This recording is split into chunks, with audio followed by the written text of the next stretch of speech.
Hi everyone, it's Lightsoul FX Breakdowns. We have some splashes today for the breakdown, so it will be a fun ride. As there are more realistic splashes, more anime splashes, there are different types of splashes, and depending on the type, it can be very different in terms of animation. So basically there is a significant difference between a Disney flat splash and a stylized anime splash, because when we're talking about the anime splash, we usually break it apart, and it's usually um, a big splash in terms of size and scale, while Disney splashes are mostly very stylized in a different way, and they're usually much smaller, uh, and much smaller splashes keep the form more or less consistent. So instead of breaking it down into a lot of particles, it breaks down, but the solid form uh, at the bottom of the splash is consistent throughout the animation and slowly changing, unlike anime splashes.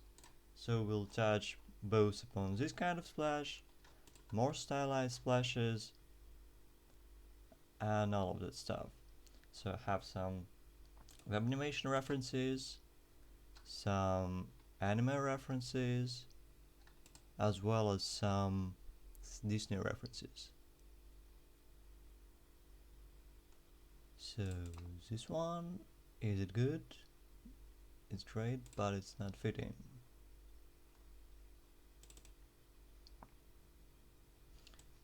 Oh, besides we'll talk about the difference between animating splashes on different types of surfaces and stuff.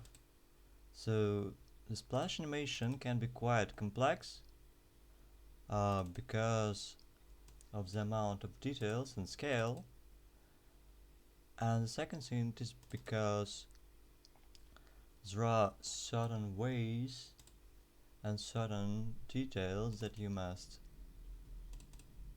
keep track of.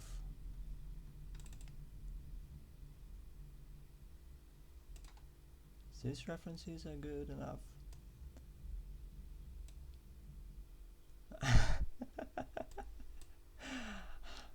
Music blends with my voice, hopefully it pleasant to listen.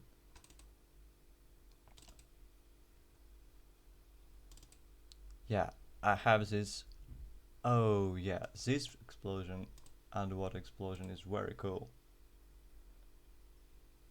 It's giant, we have a wave, and it's very epic.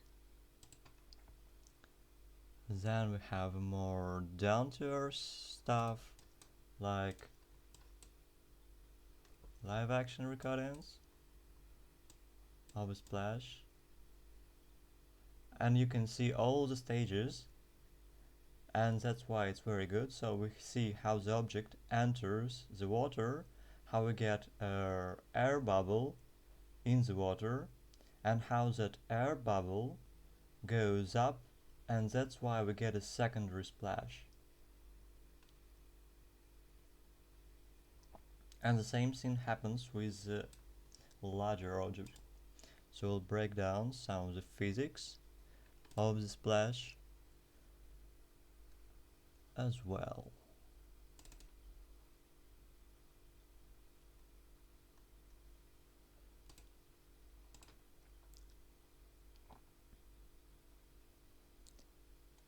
So do you have some suggestions for anime splashes?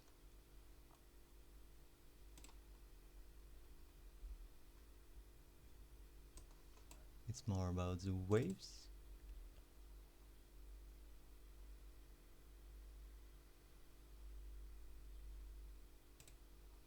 Toshiyuki Inoue is very good at splashes, so I'm gonna check out his Sakagaboro to get some more. This is good.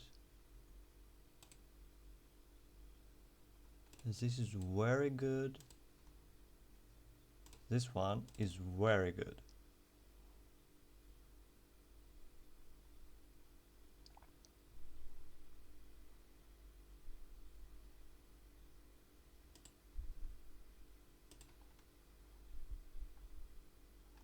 Oh, this one is nice in terms of forms and shapes.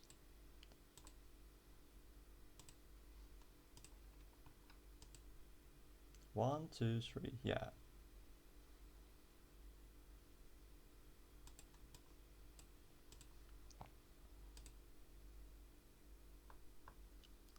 So let's, yeah, angelic skills. What's up? Yeah, liquid psychogal. Study reference. So I'll send all these references to the study reference section.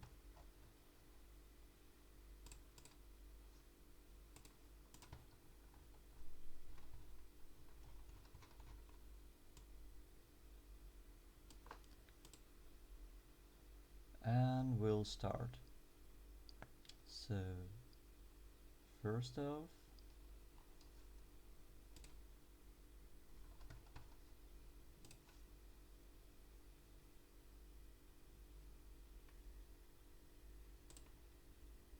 not this one, not this one. 1, 2, 3. This one.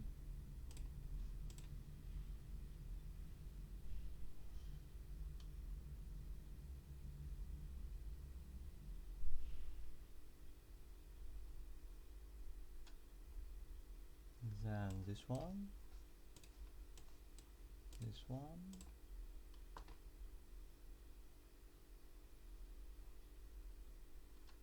This one.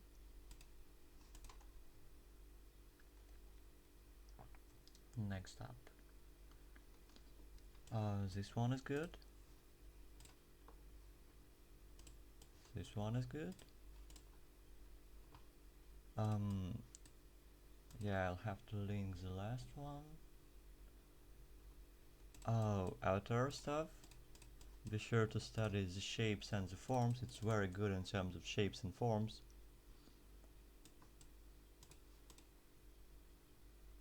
And stylized stuff. Not so much stylized stuff, but in a different way.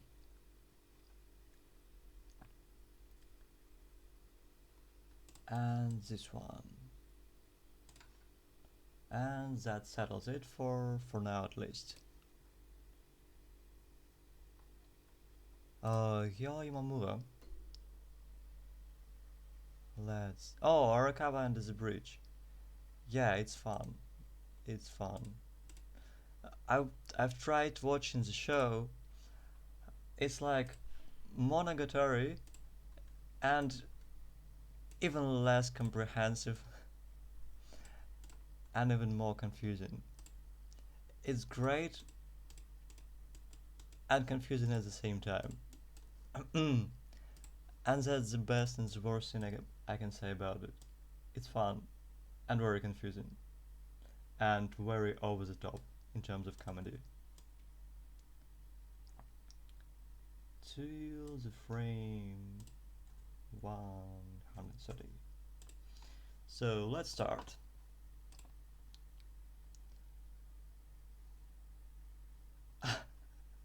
Thanks, Yoko. And we'll start. So let's start with the basics of water splashes. So what is a water splash? Water splash is when an object falls into water, yeah, quite unexpectedly, and displaces it, and that creates a splash.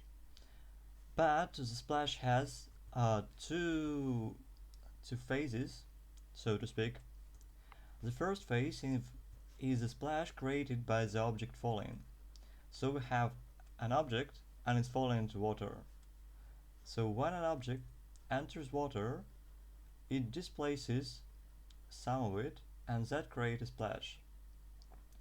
We have smaller segments, smaller drops, and they have the highest speed That's why they will fall the last. So these drops are displaced, they have the highest speed, and they will be falling the last.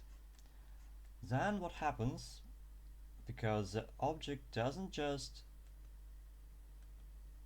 scratch the surface, it goes under the surface, and when an object goes under the surface, it sucks some of the air because it's falling and it has some speed and momentum, and this is a splash, but underwater we have this area of air, and then there is a moment where this kind of air pocket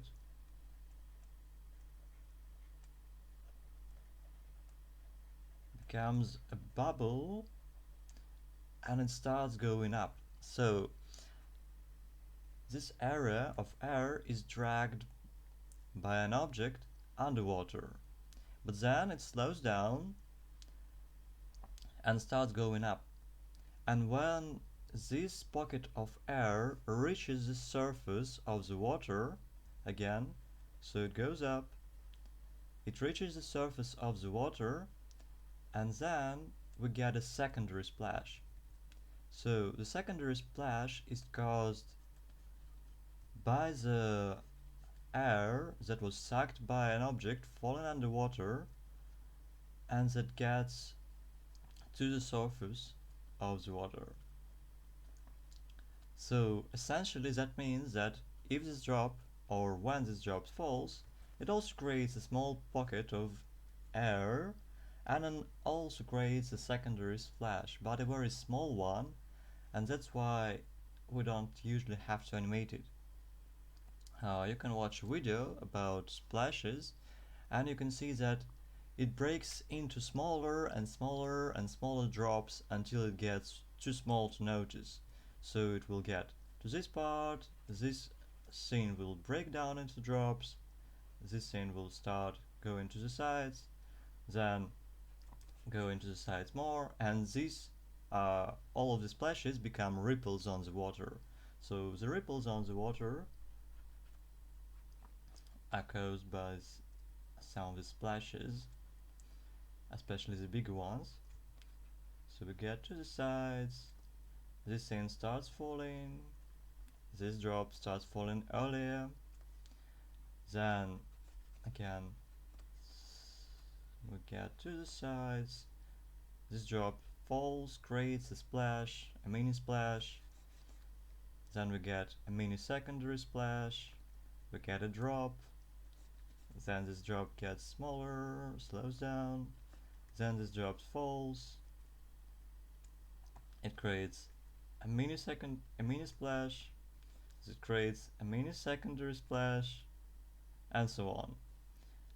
But essentially we have to animate only this part, and this part is not very important because we never really have to animate it, but it's very fun.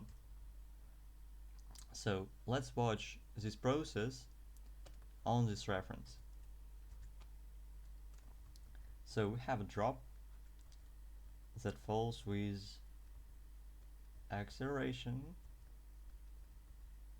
but the acceleration is not very big and not very significant because it probably falls quite from a high point and it has been falling for quite a long time.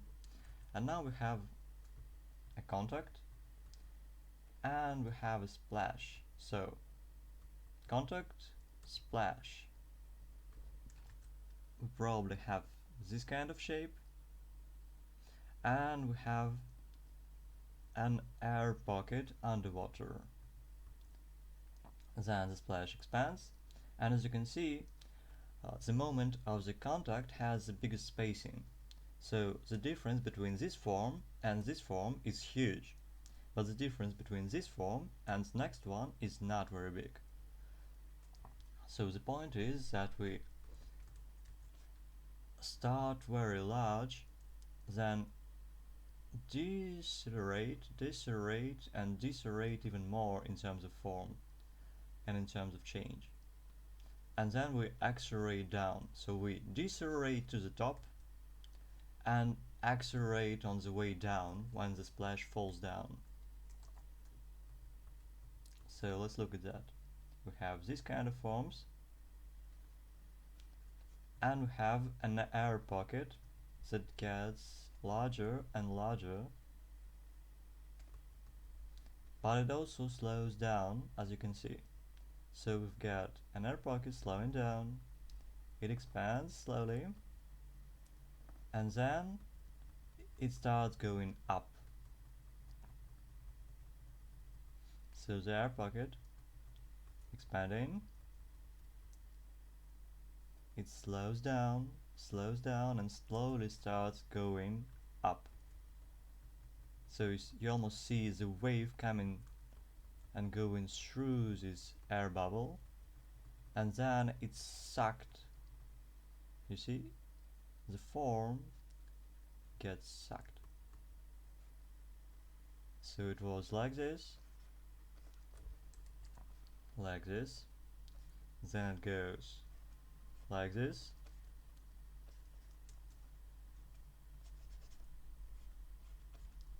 this is a cylindrical or conical shape, and our air bubble is sucked like that.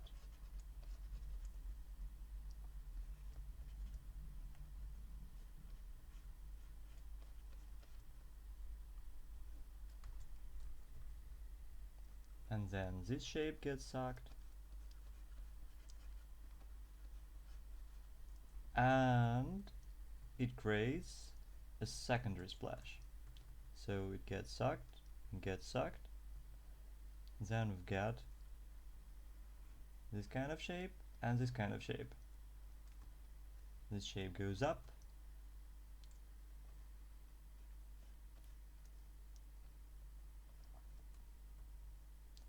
and creates a secondary splash. Again, the same thing with the secondary splash. It starts out, accelerates, and starts decelerating at the top. So we've got an acceleration and then deceleration to the top, depending on the style and the animation you want to do. It may accelerate faster or slower. So, in very stylized animation, you can stylize the starting point and the end point.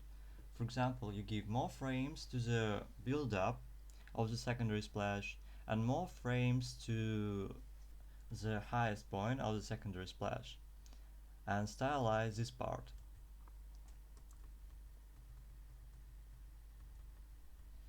As you can see, it slows down. This drop gets a little bit bigger.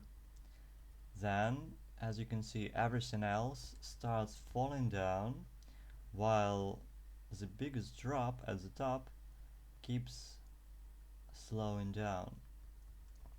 And then it starts slowly changing shape. So we've got a nice stretch here, and then it accelerates down while slowly rotating and changing the form. So let's look at that again. And as you can see, yeah, every drop in reality creates a splash and a secondary splash if it's hitting and going beneath the surface of the water. So even this small drop created a secondary splash, and it goes up, but you don't see it because it's very small and because there is a next object falling. So again, now let's focus on the main splash and the difference in timing between splashes. So we get a start of the splash, then we have some acceleration,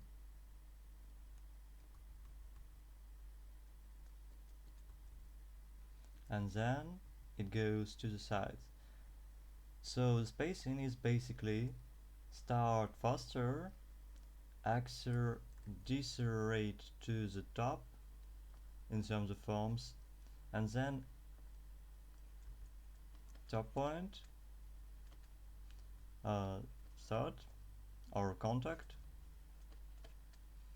and then we slowly accelerate on the way down. We may accelerate faster or accelerate slower depending on the style. So the specific spacing is up to you. It's just important to keep the principle there. So the principle is that the first splash gets bigger faster, slows down at the top, and then accelerates on the way down. And the second splash is delayed from the first splash, and it happens in the middle, or it can happen even after the main splash almost disappears, and it has the same principle. So it accelerates, then slows down to the top, and then accelerates on the way down due to gravity.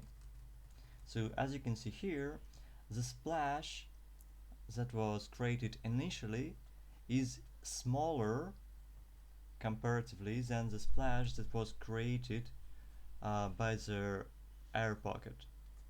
So here in this example, as the main splash was very small, we get a secondary splash several frames after the main splash. So in this example, the main splash ends here on this frame, and we get 1, 2, 3, 4, 5, 6, 7, and we get 7 frames until the secondary splash.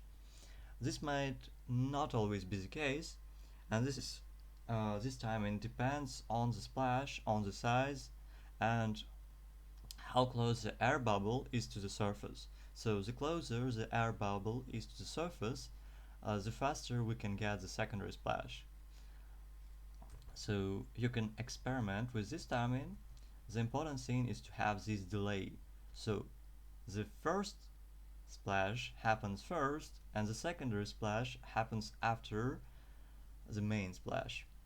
And it's better to have at least 3 to 5 frames delay between these two. Again, you can experiment with that. It probably changes that depending on the size of the splash. So if we have a very small splash, like a raindrop size of splash, then we can have a smaller difference between splashes, because the splash lasts less frames. Now we'll get a bigger object hitting the surface, and let's break it down again. So this was just a tiny drop, but then we have a giant cube.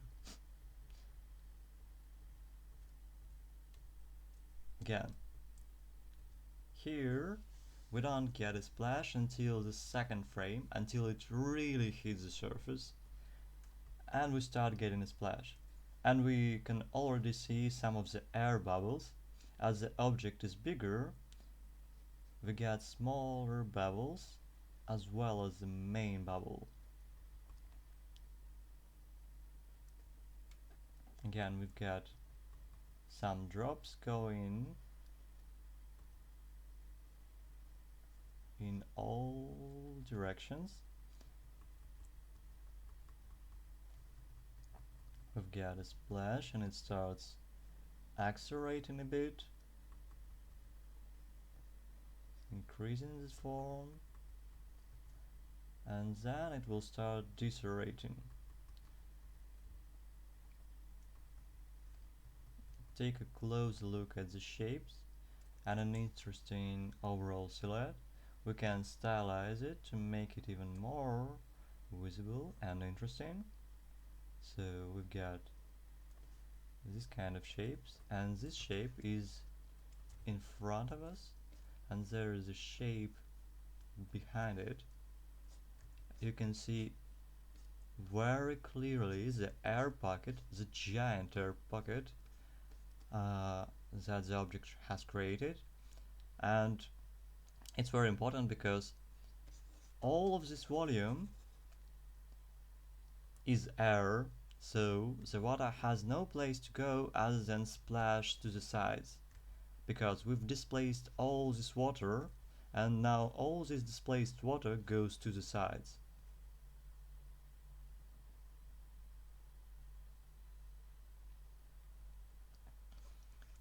And let's draw it. So we've got all this water, this part goes towards us, and this part goes towards us and to the left, and this part goes to the right and behind. You can even see the direction by the streaks on the water.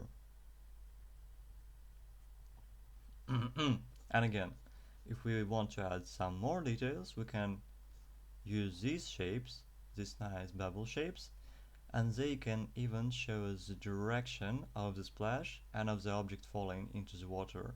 So it was falling like this, and it was angled and entered water like this, and that's why we get this kind of pass.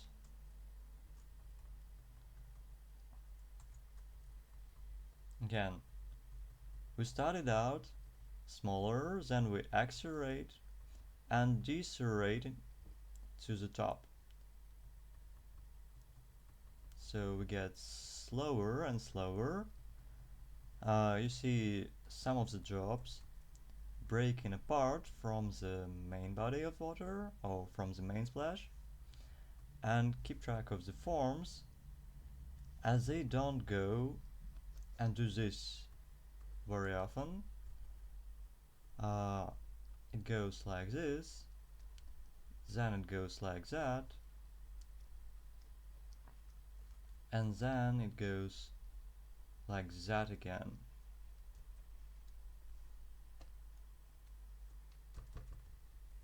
As you can see. So it was like this. The drops keeps falling apart, falling off from the main shape. Then we get a more rounded shape, and then we get a drop here. And the process repeats itself. To add more volume to the water, when we're going to draw the next layer, the second layer, there are several ways to add that. If we go in for realistic splashes, we add in these reflections. So we have lighter reflections, the reflections of the light source in the water, and the reflections of some objects in the water that are usually darker. So this is the reflection of the light source and the darker parts. So it's very similar to shading glass, but with a very complex and complicated form.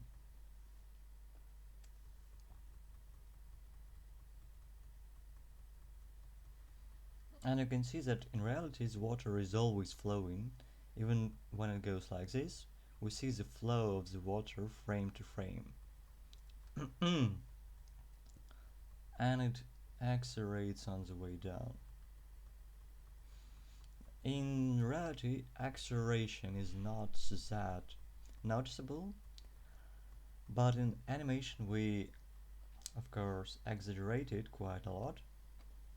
So the difference between the slowdown at the top and the acceleration down, or the acceleration when the splash just appears, will be more noticeable. And I will show that on some of the stylized references. So a splash goes down,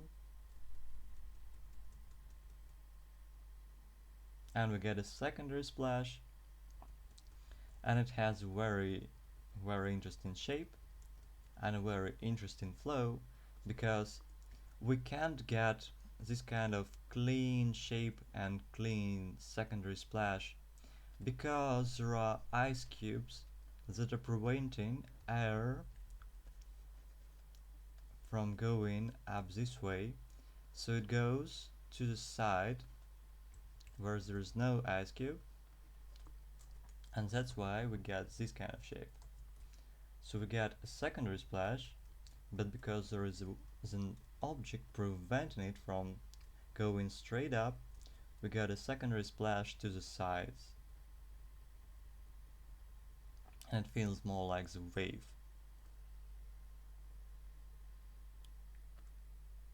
So let's look at some more stylized example. What's better to start with? Okay, let's start with this. Why haven't you imported it? Okay, let me take a second. Water liquid.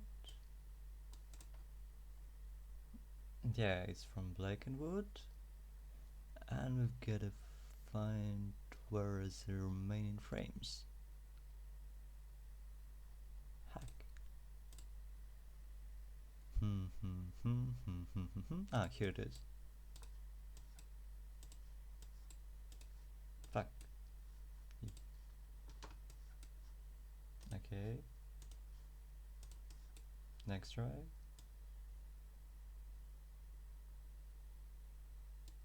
Somewhere out here. Yeah.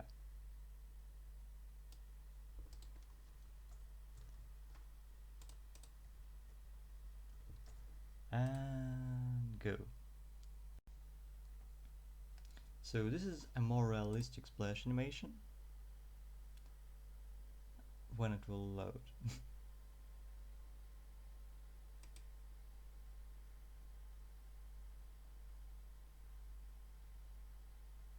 Yay.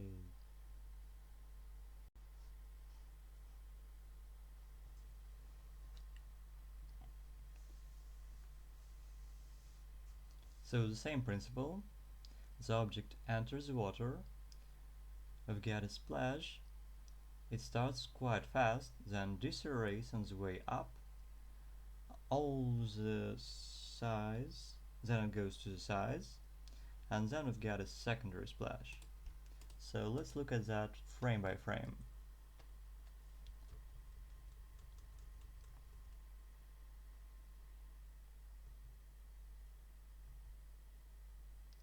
One,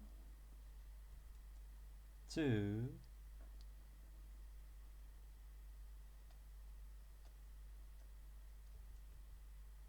three, then we get 4, and it already starts. So the bottom part already starts going to the sides and down. So we've got this kind of arch. But the drops at the top are still going slightly up.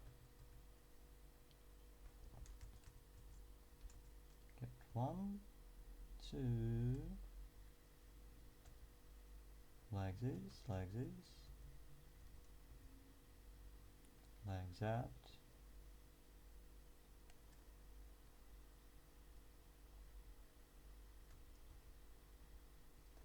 And we break it into particles and keep the same principle. So these drops will fall first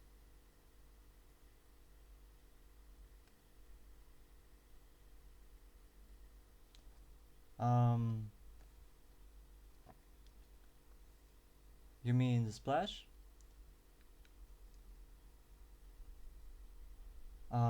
In this kind of animation it's probably, yeah, it's animated with a solid color, then you lower down the opacity and you have a layer with highlights and a layer with the passing light. So highlights on the separate layer and they are not transparent. Then you have a passing light, a light going through the water. It's probably on its own layer, is just like a simple brush stroke, a rounded brush stroke, and it's probably on its own layer as well. And then you have a reflection, so this lighter blue reflection that seems to be not transparent as well. Or maybe it is. Let's check it out. No, it's probably just transparent. But it's faking transparency, because you can see that this part is way lighter than the background, so it's someone drawing all of that and faking transparency. So it's not just the grass going through, it is a secondary layer with a lighter hue and a colder hue of that color drawn over semi-transparent layer that is this one. So yeah, no, something like that. Yeah, this animation is very painterly and it has a lot of layers. Usually in animation and in anime they use way less layers to create splashes. Usually it's 2 or 3 layers at most, and it's just base color, shadows, and foam or something like that. Uh, Probably the only animes that had more layers or something similar to this one is Violet Evergarden Water, because in Violet Evergarden they go just full on, full hell mode.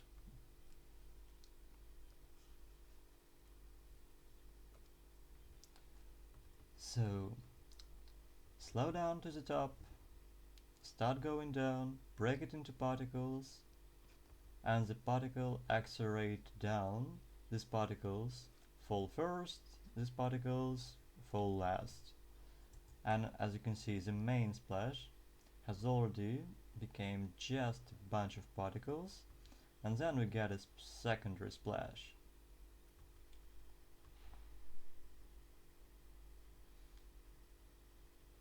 That again accelerates up, decelerates as it goes up, starts going down.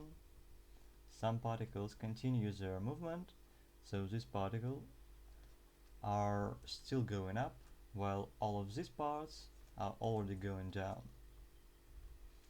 And it has secondary splashes for bigger drops. Yeah, even that part. So it's very detailed animation.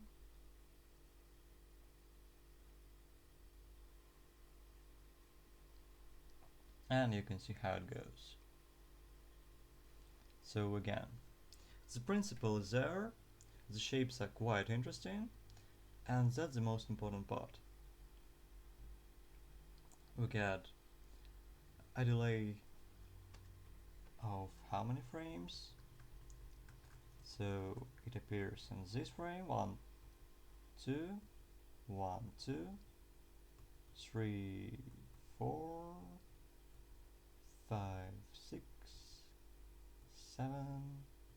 So we've got about 7 frames of delay between the start of the first splash and the secondary splash. So let's go over some of the other animations. So this one is very good in terms of forms, as I remember. So we start the splash as they fall into water all together, and we've got a clean splash with just one layer.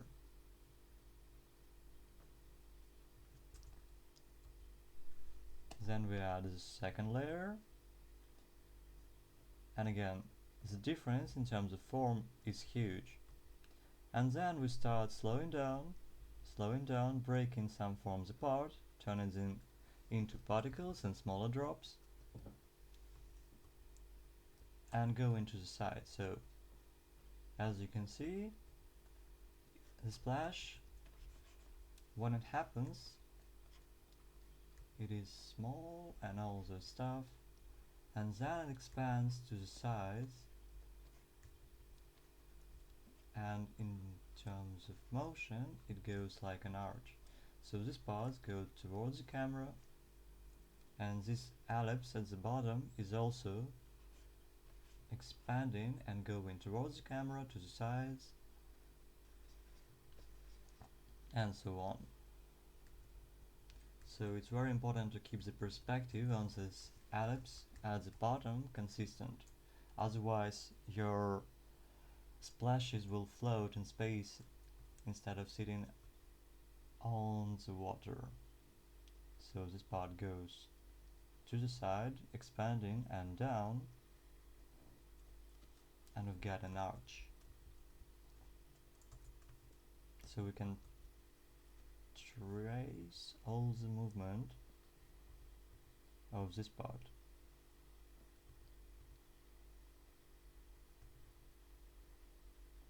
And here it is, an arch. Again, same thing here. Going to the side, and forming an arch. And then again we have a delay between the first splash and the secondary splash. So we start out here, 1, 2, 3, 4, 5, and here we start getting a secondary splash, and here we have a secondary splash.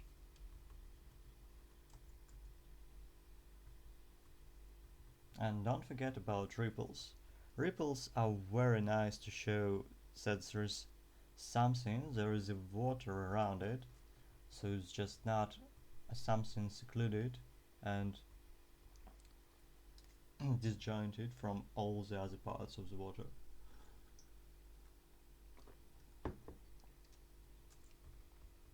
It helps you sell the water surface as well as the waves.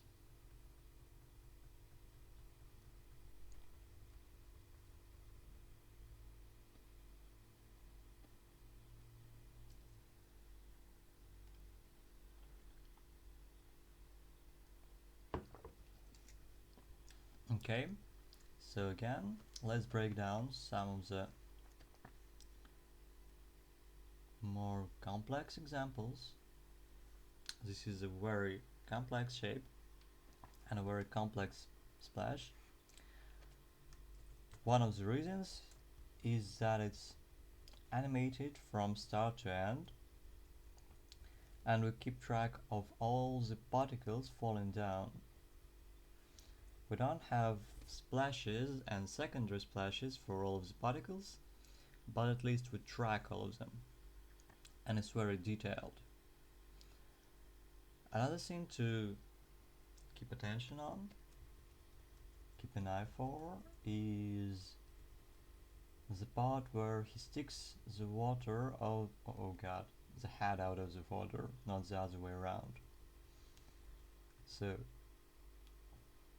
as the water has surface tension, the water tends to keep its shape.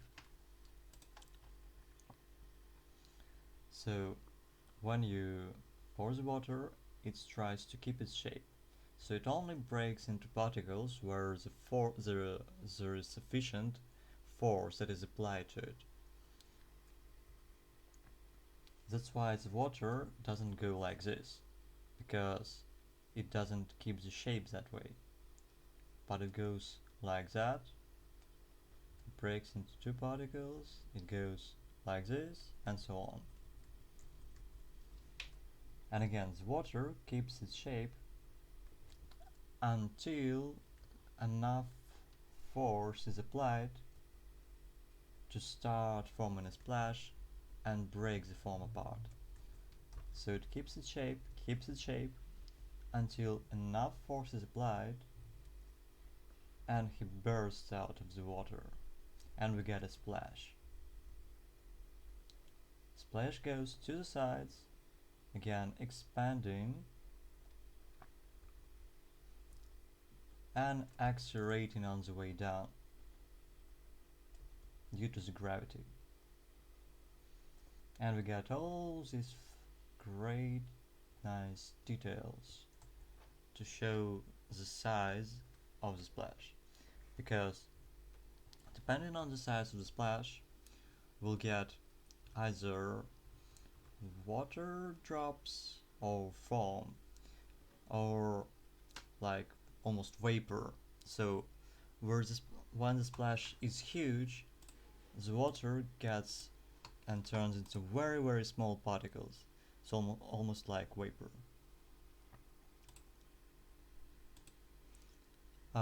Yeah, I see animation to share. Uh, it probably, yeah, it's better to slow it down a bit first and to give more frames to the initial splash, and probably to work a little bit more on the forms and the shapes. We'll look into that a little bit later. Yeah, so we're looking at that splash. Oh, no problem. And let's break it down. So he falls down, he enters the water, we've got a huge shape change. As the splash is quite big, we've got a lot of details, and the form is more rough and pointy. If the splash is very small, the water tension smoothens out the forms. If the splash is huge, you can go crazy, like 100% crazy. If the splash is like the size of the ship, it will be hella detailed and very very pointy where it starts. So this is a huge splash, but if I'll soften out the edges and do it like this, it is a splash maybe the size of the rock, maybe something like football ball or maybe a volleyball ball, maybe even smaller. And this is a huge splash, and this is a smaller or medium splash. So depending on the size, you get different kinds of forms.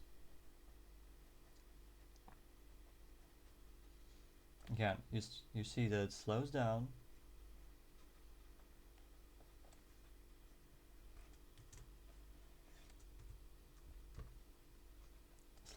even more, so the spacing decreases, and this part, it already started going on a curve and down. This part is still going up a little bit, and we get more drops and bits and pieces going to the sides that have more velocity and that they don't have enough force to keep them with the main part of the splash. You can see that this part is already going down. This part is already slowing down enough to start going down a few frames later. So it starts like this, slows down, slows down, slows down, and now almost everything except the drops at the top, they still continue going up, as you can see by their arch. This drop will probably reach the highest point here, because we can understand and see the path of the drops by the previous frames. Here you can clearly see the direction that the splash is going into.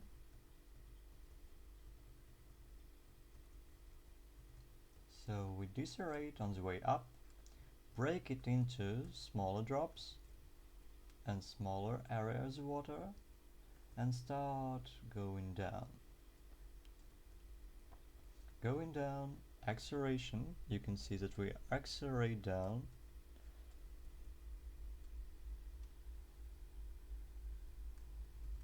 And then we've got a secondary splash. So this splash starts going down, and then the secondary splash appears. The secondary splash appears, it goes up, again, huge acceleration. Bye bye skills, see you later, probably, or hopefully. It slows down. The forms at the bottom slow down even faster. Some forms at the top keep going up.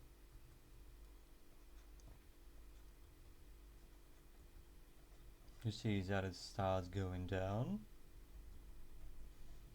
in this nice curve. And the nicest scene, the best scene here, is this shape. It has almost like a flower or something like that, or like a plant scene, and it's very interesting in terms of overall shape. So it's slightly asymmetrical, it's highly detailed, and these parts here and a small shadow here really sells the volume.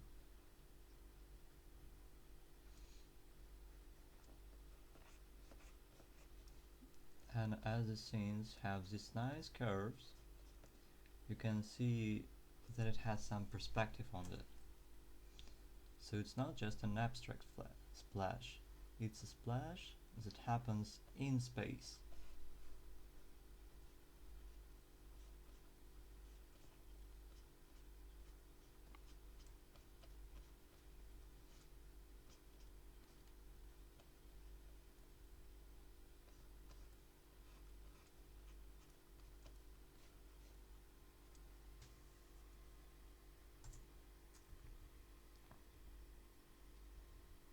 And then we accelerate these drops on the way down. In this case, they're stretched, and all of the other forms are stretched. To make it even more evident, again, these forms are getting stretched faster, and they are falling earlier, and the forms at the top move slightly later. And again, we've got some areas that have more drops, some areas that have less drops, and they almost form some kind of dome.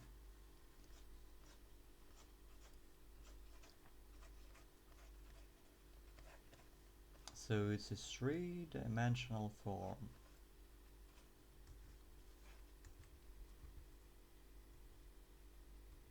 And it's very nice to keep it that way.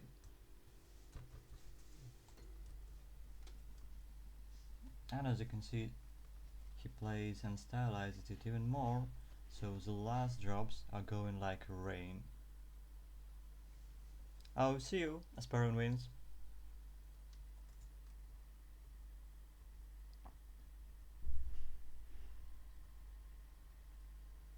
And let's watch that again. So again, we start out fast, decelerate at the top, start going down to the sides, keeping track of the arcs. Then we have a secondary splash. The secondary splash starts out fast, goes quite fast for 4 or 5 frames, starts decelerating, the bottom starts decelerating faster, the parts at the top starts decelerating a bit slower, then we have a dome kind of shape, and everything has a nice arc on the way down. And if we keep all the particles and animate it on the way down, it gives a very nice detailed splash. And we have some smaller, very small particles going at the end slightly delayed, as these are the particles that went out of the frame and that we didn't see, and they add a nice little touch that the splash is very big. So this is more anime splash types of splash, where we break it apart, turn it into particles, and animate particles on the way down. There is more Disney kind of splash, and Disney kind of splash is more like keeping the shape and making it interesting on the way down while not breaking it into particles too much. So here we've got a very nice shape, very asymmetrical shape.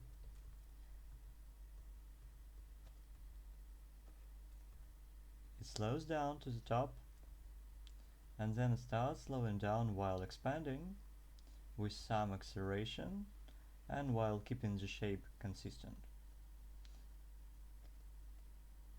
Yeah, I forgot to mention, and it's very important, that we get a secondary splash when the object enters the water and goes below the surface. So if an object doesn't go below the surface, we only get a first splash.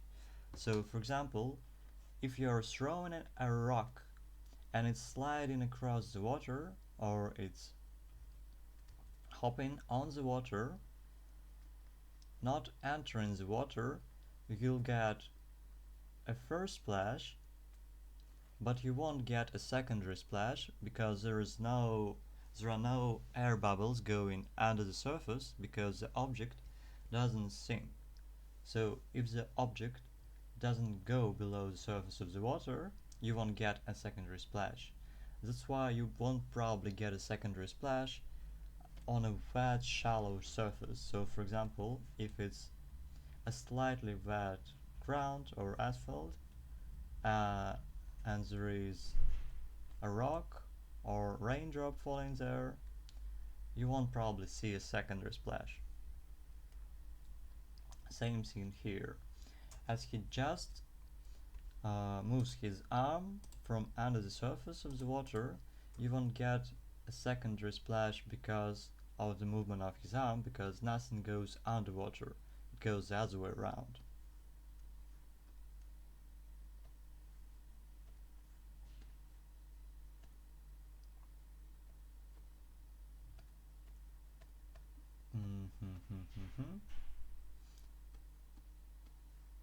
And again, more Disney styles. Splash, a very nice one to be fair. So instead of breaking it into particles, we keep a nice interesting shape with foam all over the animation. So we start faster, we have a long slowdown, and the shapes start going to the sides and down. And then we've got a secondary splash. That again goes to the sides and creates a different shape, and all of the shapes that were from the initial splash form ripples on the water. It's better to keep the ripples interesting. Again, depending on the style, you can, in a very stylized animation, you can just use circles. If you want to add some interesting detail and more realism to it, it's better to use more complex shapes for the ripples, as they're basically waves on the water. So it's better to use something more complex. You can add some shapes in between and so on. Here, as it's an ocean, the ripples are basically quite big waves, and because an object is quite huge and heavy.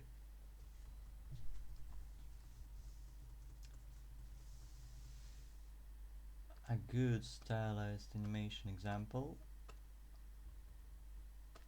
was somewhere around here. Let's close everything that we don't need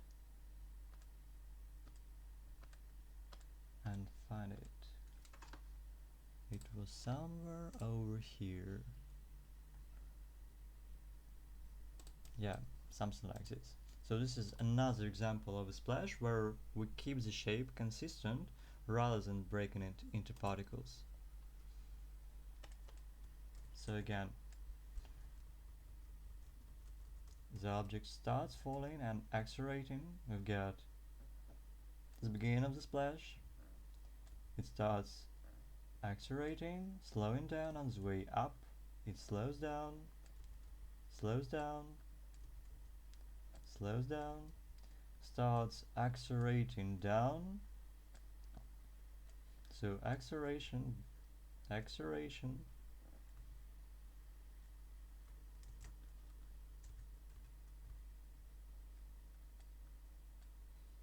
acceleration on the way down. And the only thing that's not quite right here is that it started going to the sides, but it's immediately ceasing to move that way. So it stops moving to the sides almost almost on the same frame. And that's the only thing that's not quite right here, because the splash would move and would continue moving to the sides, creating ripples. It just wouldn't stay in the same spot.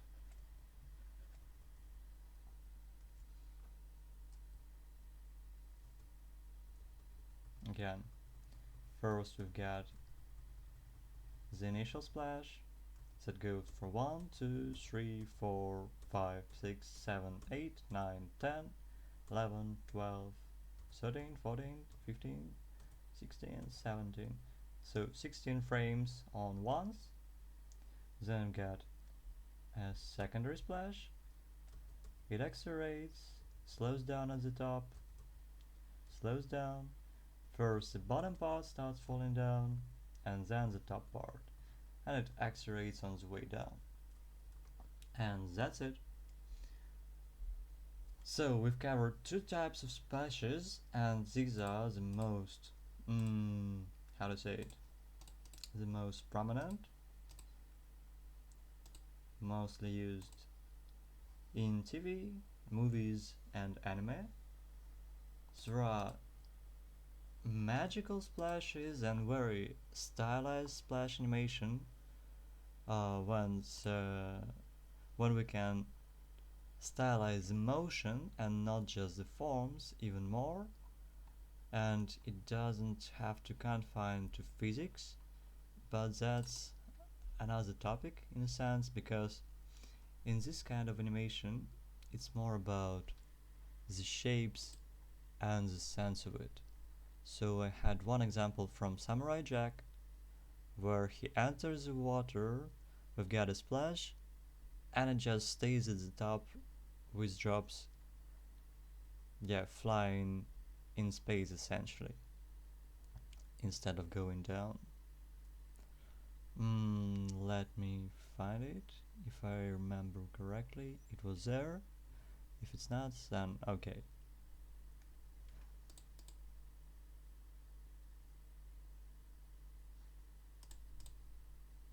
Oh, this was a very good example of splash animation, and it's detailed as hell. So all the basic principles are there. You can see that we have a slow start, acceleration towards the pop, slow down, then we get a delay, substantial delay, then we have a secondary splash, goes up, slows down, the drop at the top becomes bigger, changes the shape slightly, then starts going down with acceleration, and so on. And we've got nice ripples going to the sides, and even reflections and all that stuff. So it's basically the same principle, it's just that there are very much detail and layers going out here, going on here. Very detailed stuff. So even the reflection of a drop. Start quite big. you see that it goes to the sides, the ellipse here, it creates ripples, goes to the sides, and so on. Can't seem to find the last reference.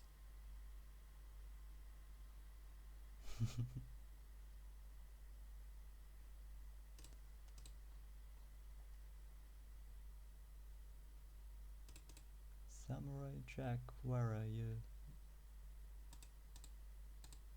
Oh, this is turtle.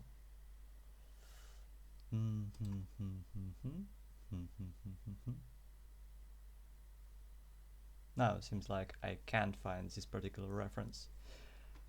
So yeah, we have some more references here that we haven't broken down, and they have essentially, this is the splash and the air bubbles from below. So we've broken it down before in a glass of water and an ice cube, and that's essentially the same thing, but here the object is very large and it's a human. So we've got air bubbles and he's going under the surface of the water, creating an air pocket. And as he is quite big, we've got a lot of air here, a lot of air bubbles, so that we can't even see him. Yeah, of course it's stylized because we would probably see some of it at least. So it goes under the surface of the water, and guessing from how long he falls and how large is the air pocket, he was falling like from a very high point. Maybe he was falling from a beach. Probably. Oh, see you. You okay? Wish you good luck with your animations. Yeah, nice splash.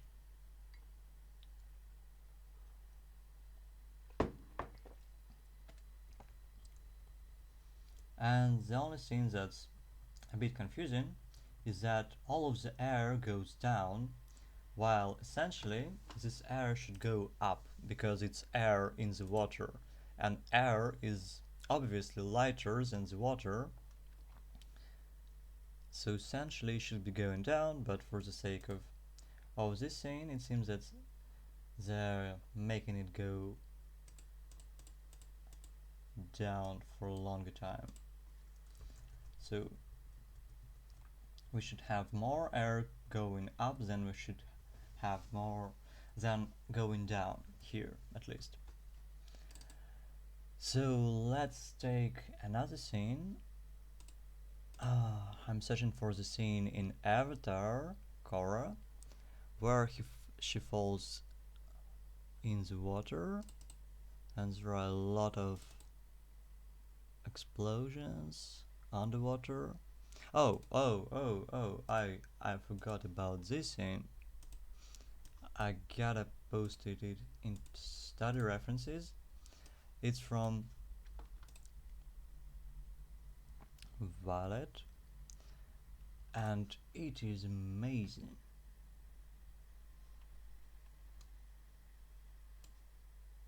I've lost track of it. God. Yeah, this film. Yeah, and we'll break down Baki JD scene. So this scene I posted, this scene is godly good. And that is a splash underwater. So we've got a shoe falling down, and as you can see it creates an air pocket initially. This air pocket gets a little bit bigger as it goes down, then bubbles start going up and they continue going up as the shoe sinks.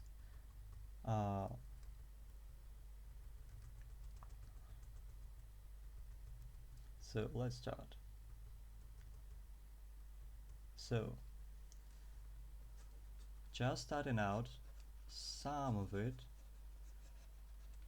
then we get even more bubbles, and then we get a huge mass of air build up here. It starts going up, and this air gets condensed and starts going up too. So get this mass, it goes up, it goes up, and the air from below the shoe also starts going up in the form of air bubbles. Going up, going up, going up, going up, up and up, up and up and up.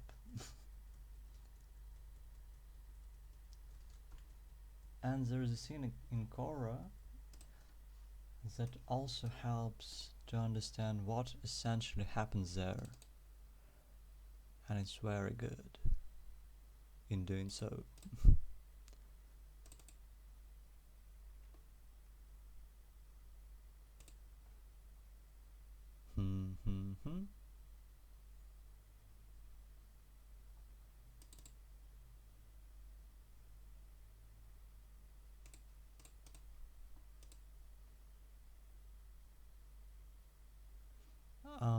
Is this that scene?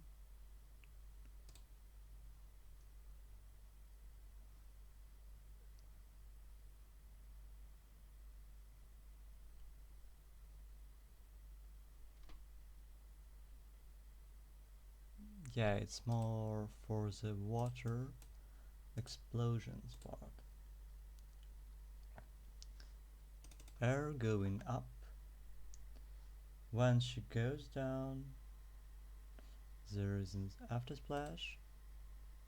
Oh yeah, this is good. Yeah, this is a very nice animation. Keep track of the shapes. So we get an explosion on the surface. We've got this air pocket created by the explosion. It goes down, then it starts slowing down. It starts slowing down. Slowing down. We've got fourths or even fifths. So 1 frame for 5 frames on 24 seconds. And then it starts going up again.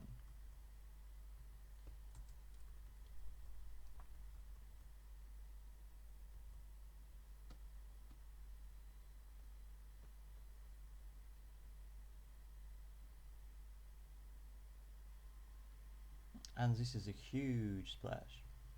So again, start out quite fast, slow down towards the top as it goes, slow down, very fast acceleration, deceleration, very nice forms that have volume, then it starts expanding more to the sides. As it goes down, the part at the top slows down a little bit slower, then this part is already going down, and then it should accelerate down, hit the surface with acceleration and create a splash, a secondary splash. Again here, accelerating towards the top, slowing down, going to the sides. This part is already falling down, and that's it. It has very good keys, so I'd suggest study this animation. I'll also send this one. It helps you understand the ripples and their motion and what kind of shapes you can create with the ripples. It's not that much about splashes, but it's very good in terms of interacting with the water surface. So 1 second.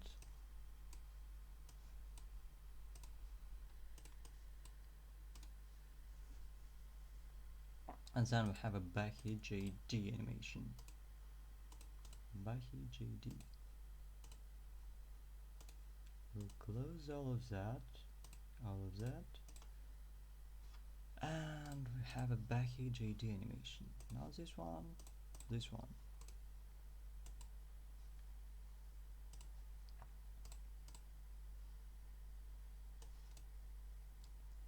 So we have a Bahi JD animation.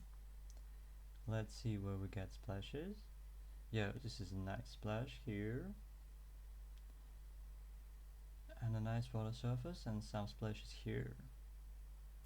Yeah, I remember that scene. It's very beautiful. It has some splashes. They are not fully animated as we don't see most of them, but it's still quite nice.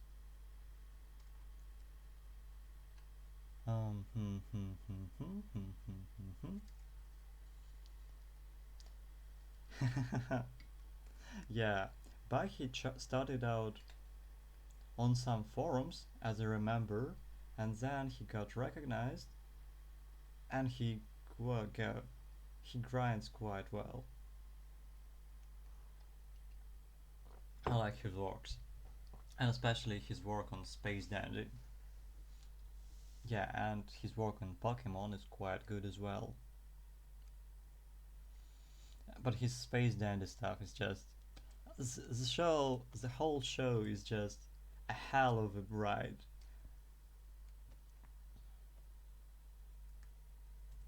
I want more Space Dandy stuff for sure.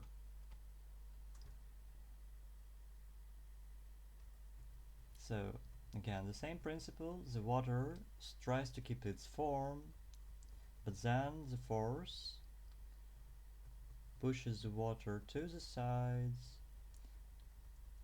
As an object gets out of the water, get some water splashes and the remaining water on the Pokemon.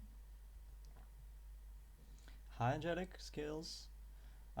We are still breaking down water animations and everything is recorded, so you can find out what you've missed later. Let's check the recording, and it's recording. Hopefully it has recorded everything. So we've got a splash, it goes up, it accelerates, decelerates at the top, breaks into particles. You can see that the forms overall are very nice. We've got this kind of form,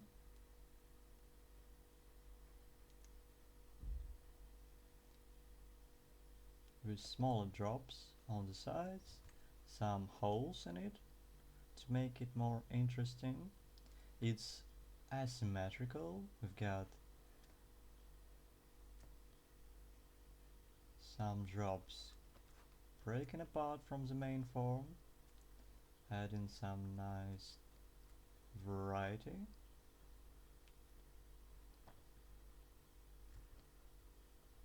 And some nice fuzzy contour to add more detail. And it starts going down, and we don't see it. A nice water surface animation for several frames. Again, some splashes here, not very visible. A splash here, nice shapes. So again, we start out smaller. He already has some holes in there. Then we accelerate, and then we'll start decelerating as the splash slows down and starts going down on the bottom and slowing down even more at the top. Again, the holes become bigger and break up the forms, so we don't have to animate the entire splash. And then we don't see the particles, and then we have a secondary splash, and it goes out of the view. But it again should accelerate on the way up, slow down at the top, and accelerate on the way down. And it's almost like a rap.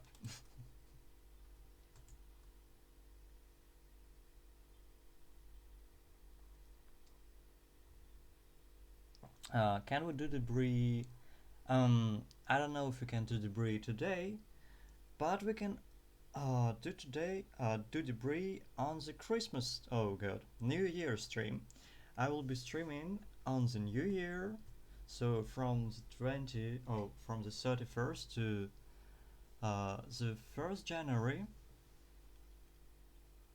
So we can break down debris animation uh, in several days, in 3 days. Okay, questions times. Have you tried experiment animation like combine timing and texture for the object is fire, but the timing and feel is like water? Does it can work like that? Mm, yeah. Um, so you can basically do anything and combine it in any way. So, for example, there are uh, fire animations that look like water and water animations that look like fire. Um, Let me grab a reference. Uh, I've tried it. I've posted some of the fire animation which looks like, if I color like fire, will look like fire, but it's animated like water. Um, um, hmm, hmm, hmm, hmm. If only everything would be so easy to find, but it's not.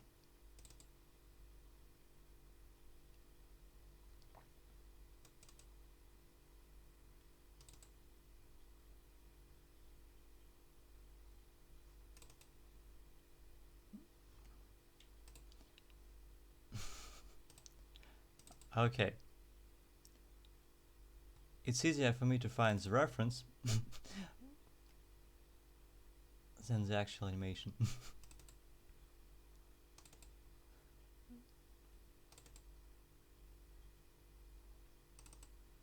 Ooh, ooh, ooh. So, if you color this like fire, this can be fire, except it's not even remotely animated like fire. In terms of shape language, it is water. It's like clearly water or bubbles. But if you color it in red and add fire texture, this can serve as fire. So, for example, layer below, layer below. Fuck.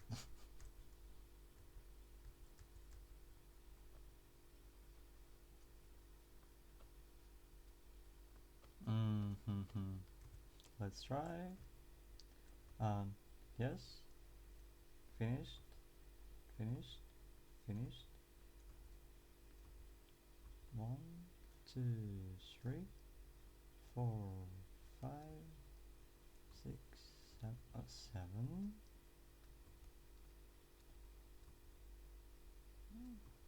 Let's suppose that it will work. It won't. Because get closer. 1, 2, 3, 4, 5, 6, 7, 8, 9. It will be a very crappy feel.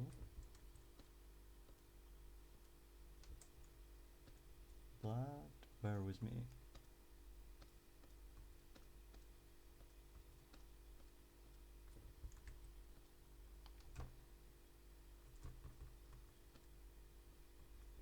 Fuck you.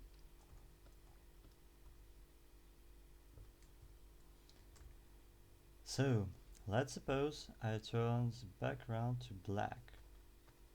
And nothing happens because I've opened up a GIF.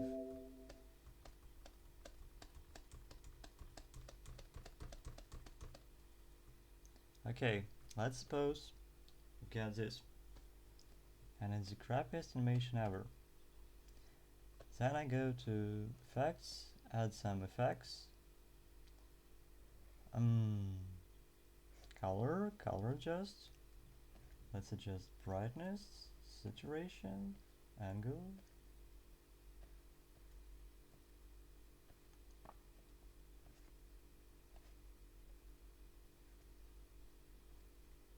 suppose like that.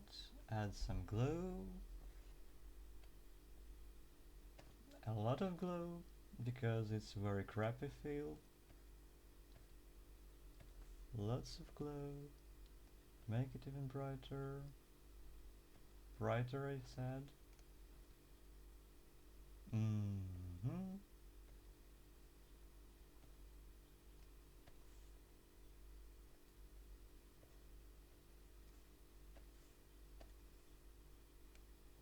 Or maybe more reddish. No, a little bit less.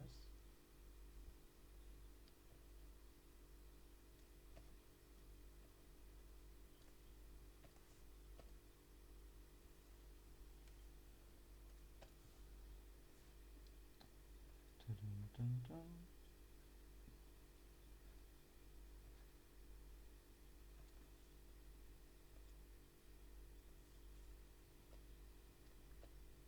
So if you have something like this, and if we add a secondary layer,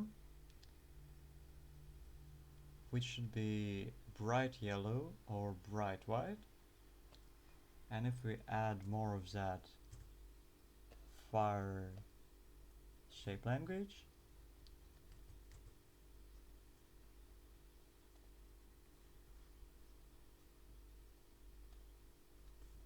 brighter. So it will look more like fire, a little bit more like fire, but the shape language is still mostly water, and the physics is something in between. Physics is mostly bubbles. Let's try it out.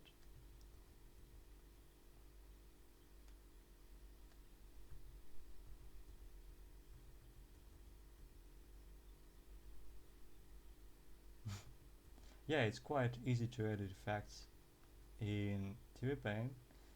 Don't forget to save the layer without effects, as it applies effects directly to the picture.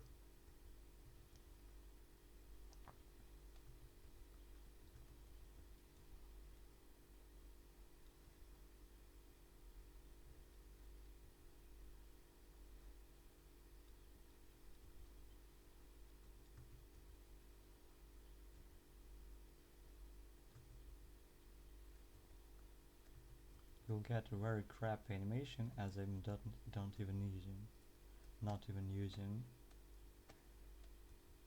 Oh yeah.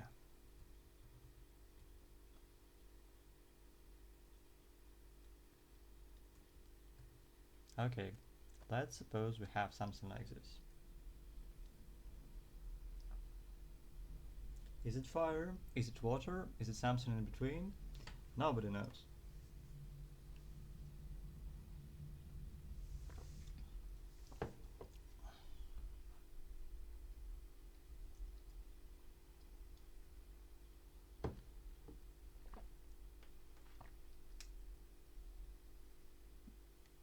So yeah, you can totally get animation that works and looks like one effect, but by compositing, adding different colors and a little bit of different texture, you can get a different effect. It works well with smoke and fire, as smoke and fire, especially with smaller bits, are similar. It may work with water and fire in some cases. It may work quite well. There's, for example, an animation from Alex Redfish where he has very stylized mobile, like mobile game fire, and it looks mostly like water or something like that.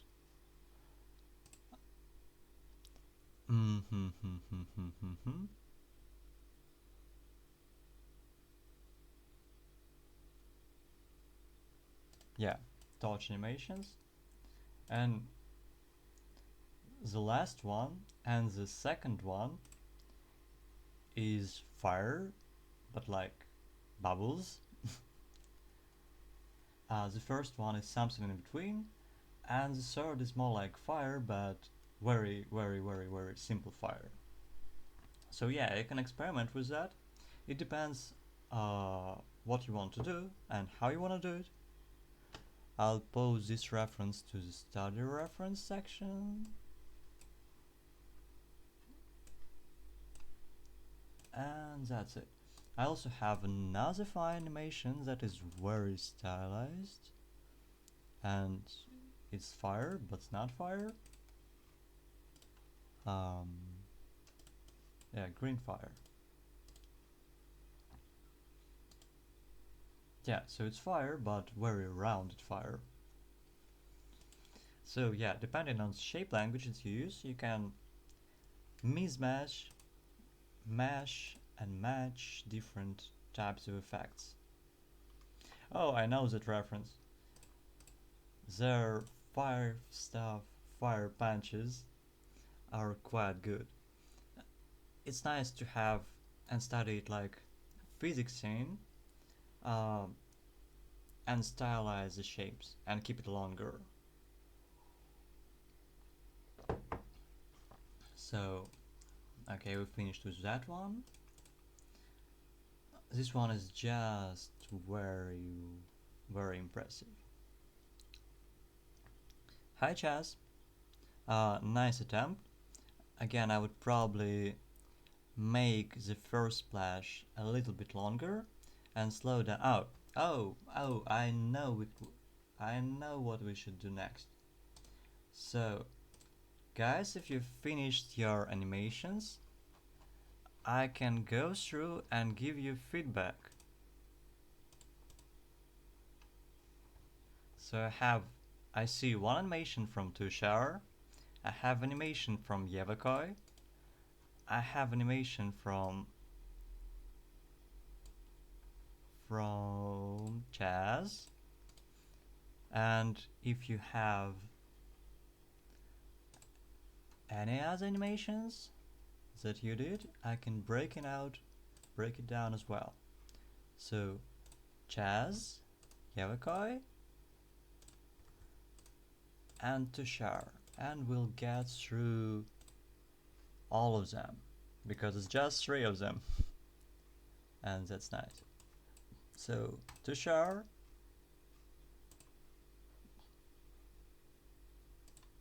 Yevakoi,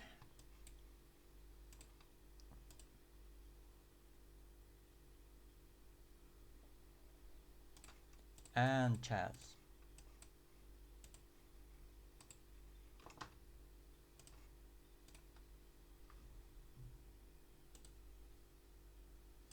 So let's start from Tushar. So overall, you have a nice animation. You started slowing it down, but then, as you can see, you change the shape here way too much. So the changes of the shape at the top should be gradual. So the change between these two frames is huge, but this is the slowest part of the animation, so the changes here are the slowest. The changes between this frame and between the last frame of the fall is the biggest. So you've got the biggest change in the wrong place. So it should start going to the side slowly and then accelerate on the way down. And here it starts accelerating at the highest point.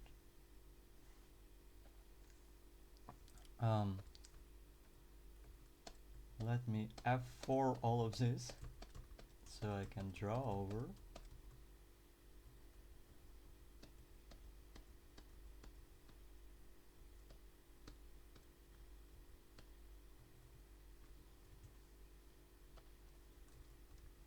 So we're going to the sides, towards us, to the sides,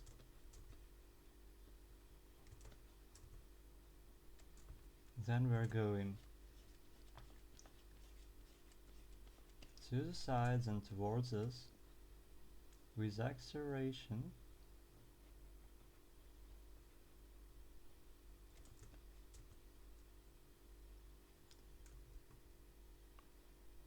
Keeping arches in mind. And again, it doesn't just go down and form a splash, it should go to the sides and fall down first, and then it should splash.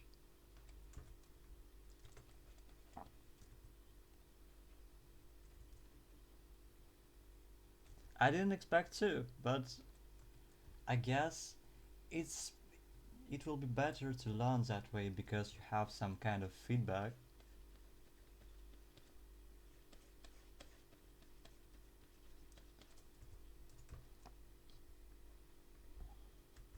And then it can splash when it hits the water surface.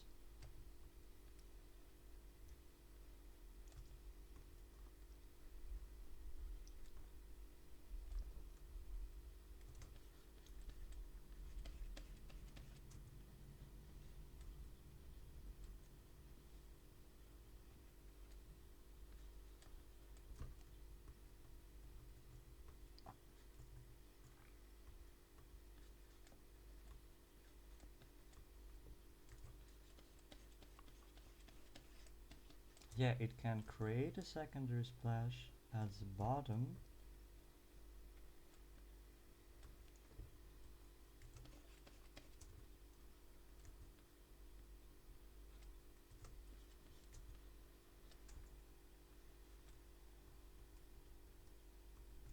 And you have a splash a little bit too early. So a drop keeps getting down, going down. And I would start moving it down here, then goes down. We should have acceleration towards the fall.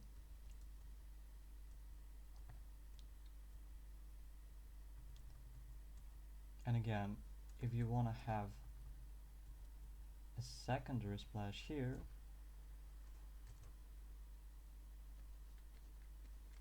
let's raise that and add this splash when the water drop touches the surface. And again, you added the secondary splash, but the first splash just appeared. So I would add it here, accelerate it here a little bit later, or you won't have a delay between splashes.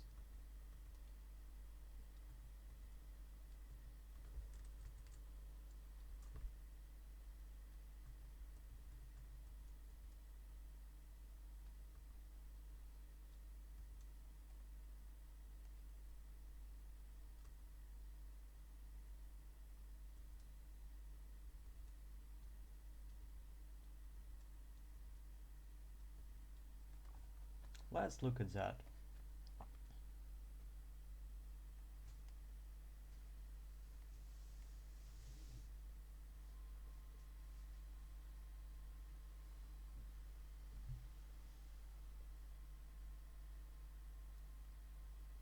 So the first splash still needs to be fixed in terms of shape language to make it more interesting and fit in with the rest of the animation, but we've fixed some of it, so now you know that you should keep the changes at the top more consistent. You can change the splash more when it starts. Maybe we can even fix some of the shape language here to make it more interesting. So, judging by the secondary splash, that is very simple. It is not a very big splash. Then we've got, as it's not a very big splash, we'll have more of a drop shape and more rounded shapes. So the bigger the splash gets, the pointier and more detailed the splash gets. So this is a huge splash, or rather big splash, and this is a smaller splash, and this is a very small splash.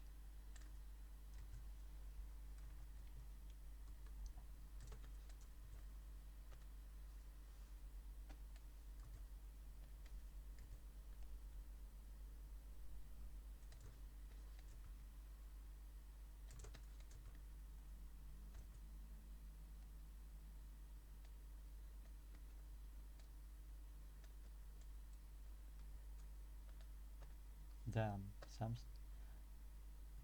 F4, F4, F4, F4, F4, F4.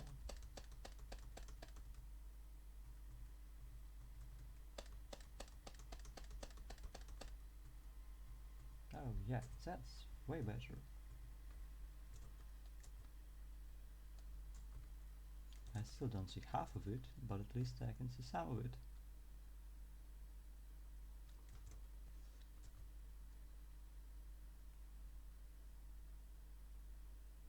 So, you see, it has a different shape language now.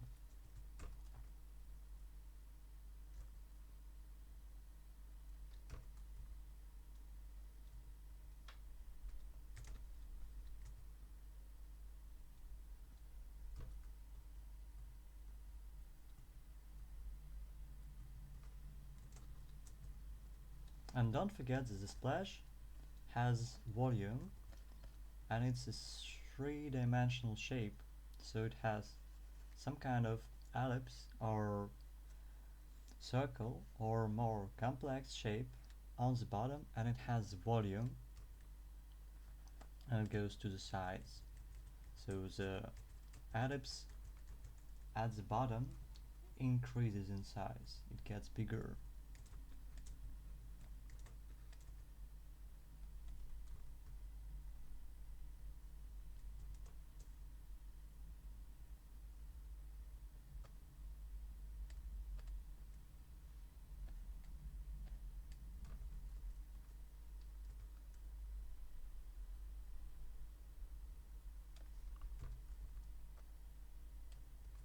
Hi.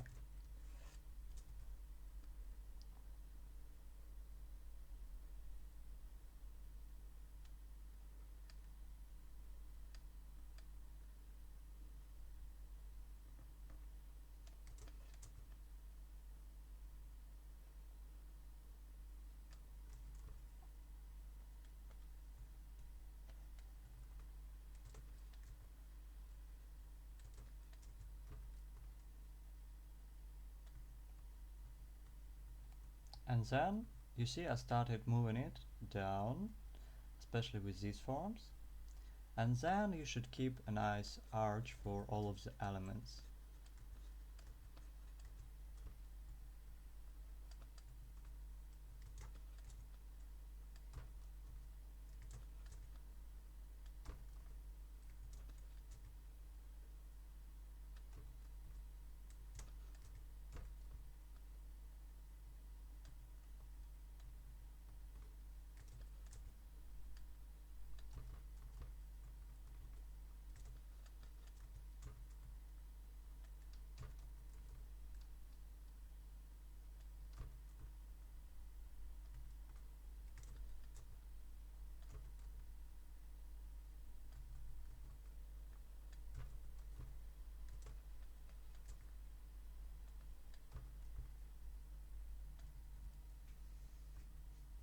And so on.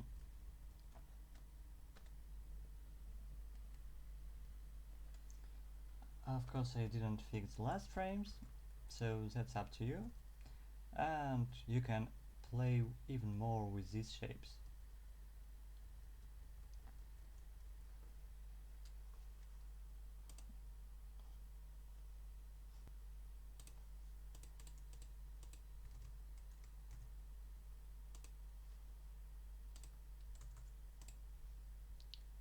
So it's not finished, but it has some draw over. Next up, Yavakoi.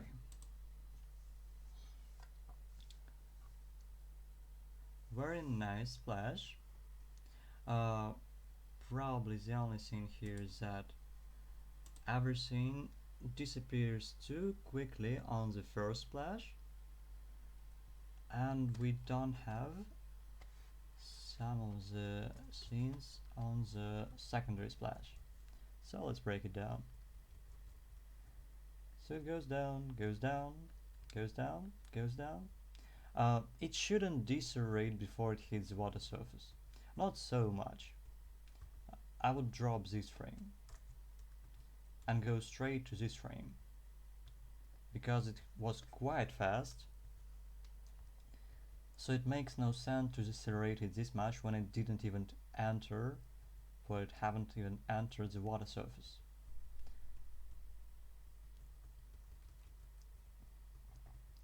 So I would probably make it a little bit bigger. So first frame of acceleration, I would probably add the second frame of deceleration towards the top, where the shape goes slightly bigger here, and it goes to the side at the bottom. Again, yeah, bubbles start going up, and again I would keep it small here on this frame and keep the bubbles here, and then on the next frame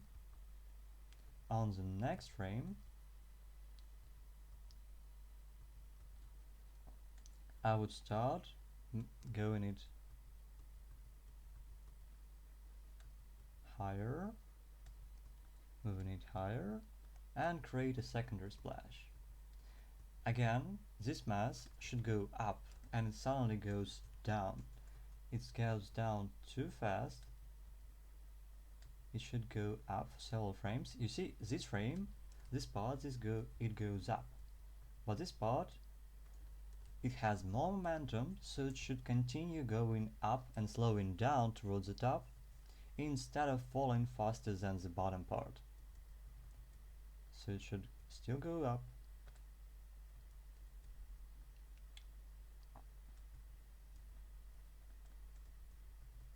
and then it should start falling down, and everything doesn't fall down, everything don't, oh god, everything doesn't fall down at the same speed, at the same time, because even if everything has the same speed, the same acceleration on the way down, everything doesn't fall at the same time. So the drops that went up first fall the last. So it doesn't fall like one solid shape.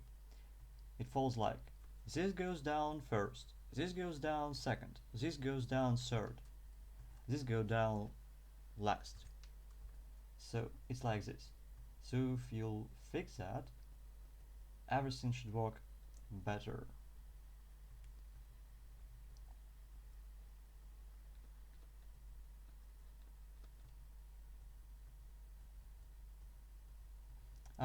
These shapes are not very fitting for the splash as it started like this.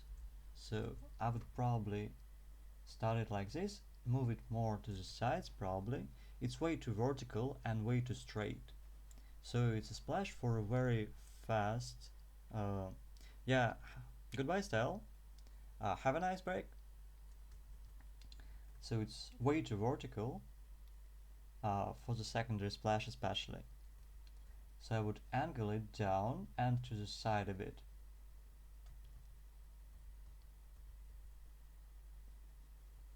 And that way it will work out better.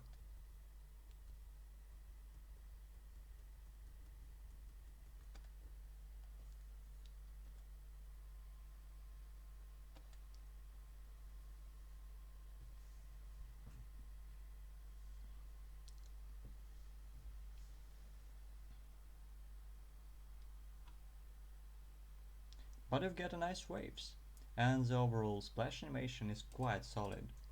So we've got waves going to the sides, the water level rising up, falling down, rising up again, and it's quite nice because it helps you sell the water surface.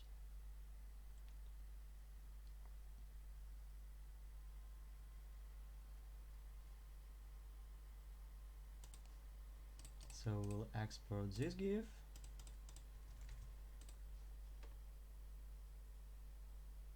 and I'll tag Yavakai.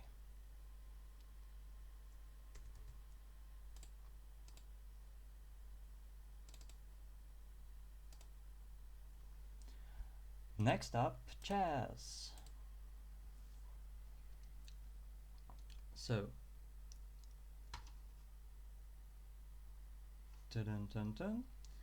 Some of the same notes that I gave for the other ones. Keep the splash a little bit longer. And don't forget about shape changes. So, it goes up fast. It has nice shapes, but you break it apart too quickly, it seems. And then you lose some of these nice shapes. Keep it interesting in terms of shape language. And don't forget that everything, again, doesn't fall down at the same time. So these forms that were at the bottom, they fall faster. And these scenes move towards us and they move slower. Oh, they fall later because they started earlier.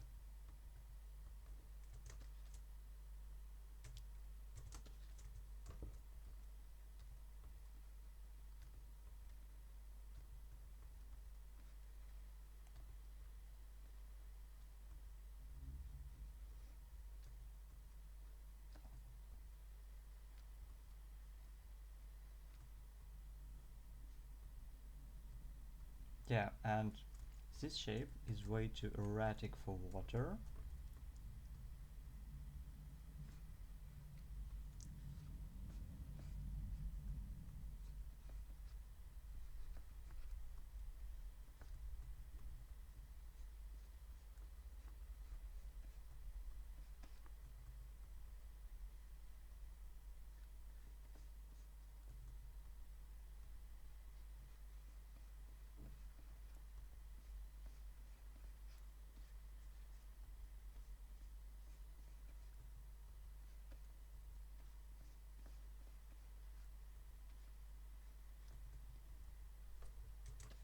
The wave goes through.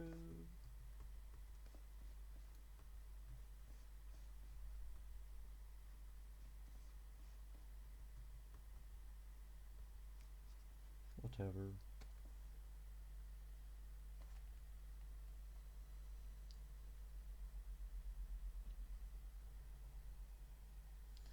That's for the water part.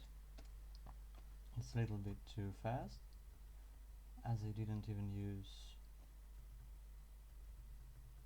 onion skin. And for this part, I would keep this splash shape longer.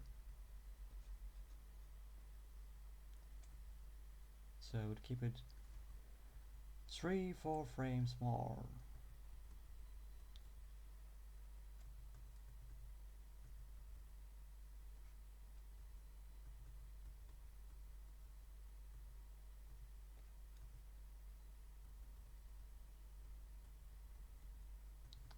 For the secondary splash,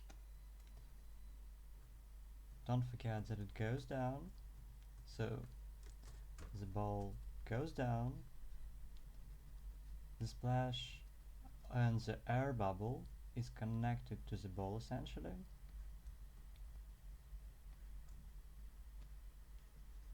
It expands, it follows the motion of the ball and starts going up.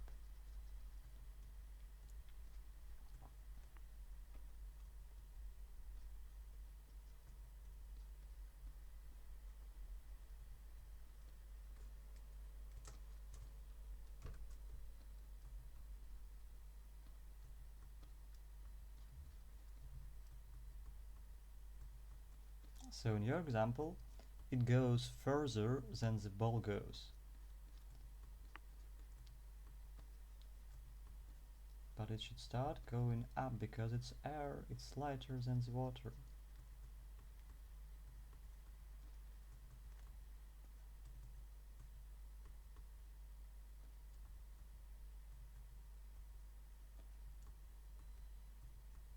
And then we have the start of the secondary splash. It starts.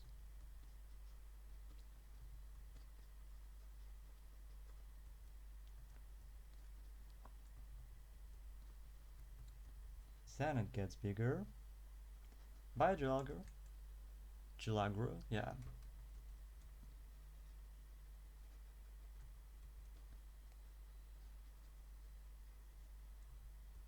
Julia, okay.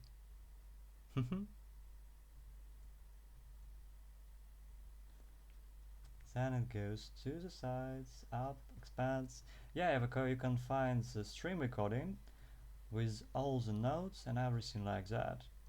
You did a fine job. I like the waves part especially.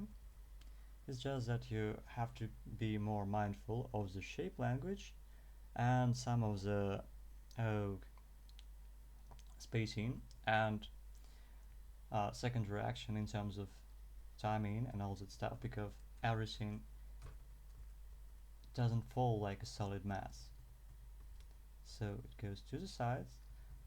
You can break up some particles. I wouldn't break everything for the small splash, just some of that to give it more interesting shapes. Again, ontos, and we can accelerate it.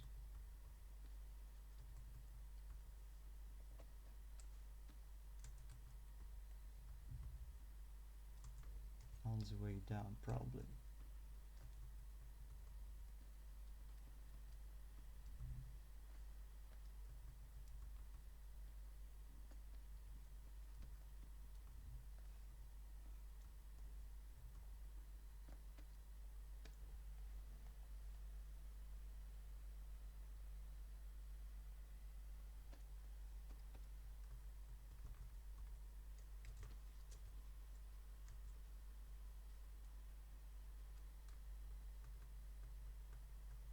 Now it's too boring.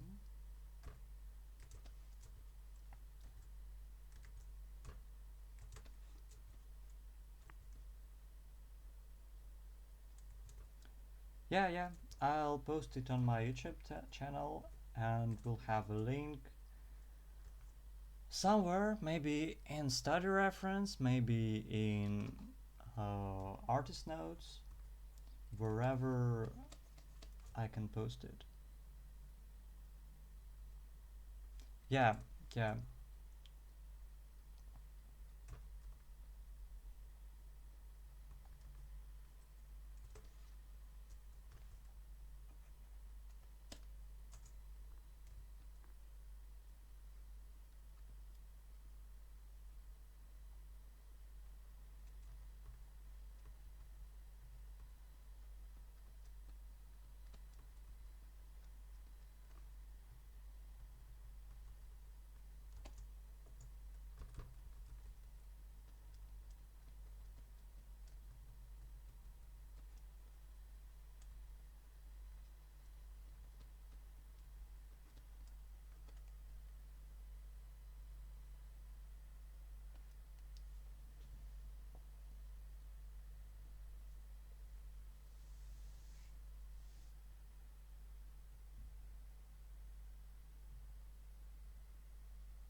I blended the frames.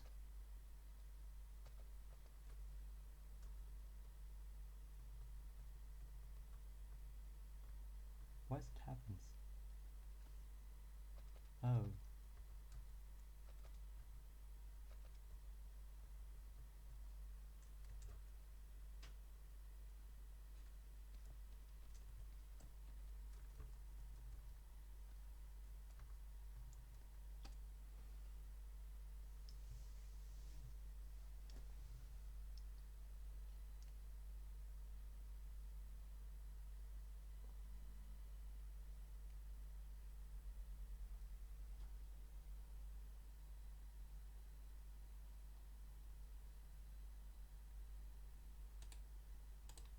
and you can add more bubbles and all that stuff.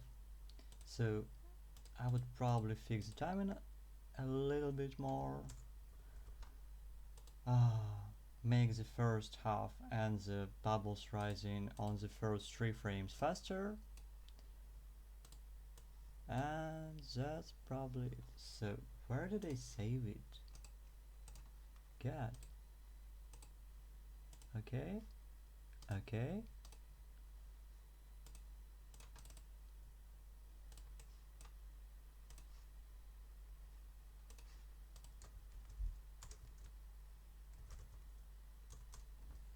And that's it for the breakdowns.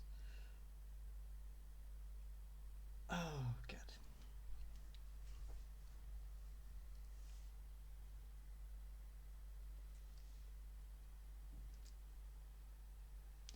No problem.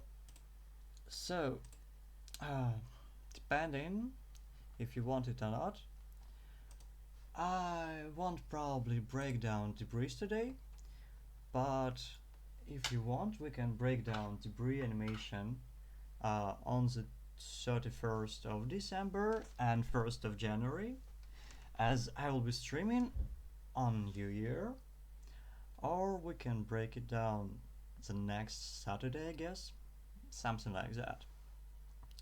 So, other than that, we can, or I can answer some of your questions. We can go through underwater explosion stuff, or we can do some paper sketches, because I have a rig for paper sketches now. So what do you want, guys? We've got explosions, underwater explosions, paper sketches, or Q&A. Q&A.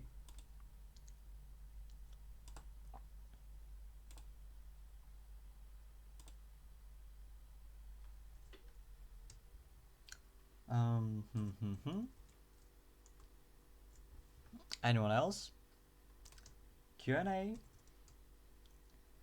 Howdy. We see paper sketches versus underwater explosion. Q&A? Yeah, something like that.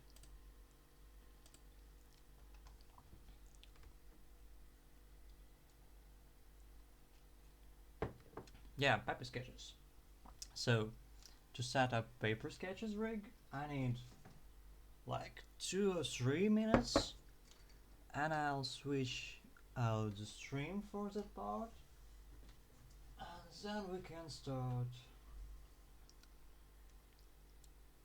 Oh, you can ask me questions now if you want.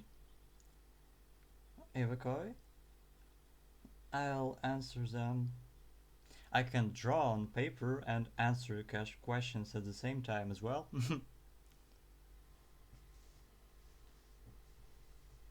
So, oof, oof, oof. Big brain move. Yeah, it's a big brain move. Unfortunately, I can't break down underwater explosions and sketch on paper at the same time. I wish that could be possible. But even if I have 2 hands, I only have 1 head.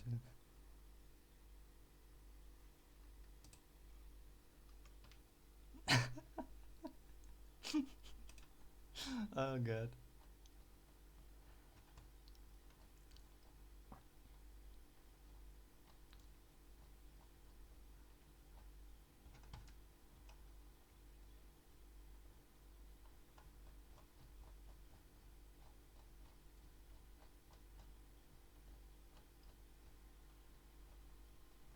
Nani, nanamo, nandemo, nanimo.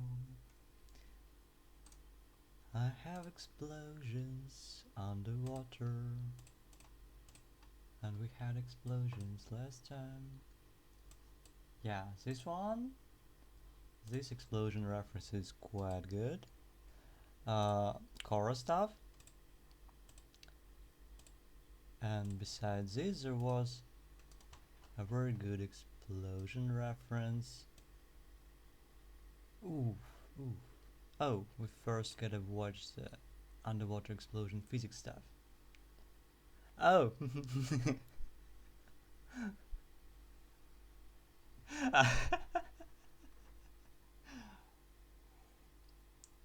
You don't want to ask questions, but you want to hear the answers. It's interesting. Like, trash taste level interesting stuff. Hmm. So, for underwater explosion stuff, we can break down this reference. Oh, there was a very good one from Susanna Gargantia? I don't know. No, not Gargantia. Or is that?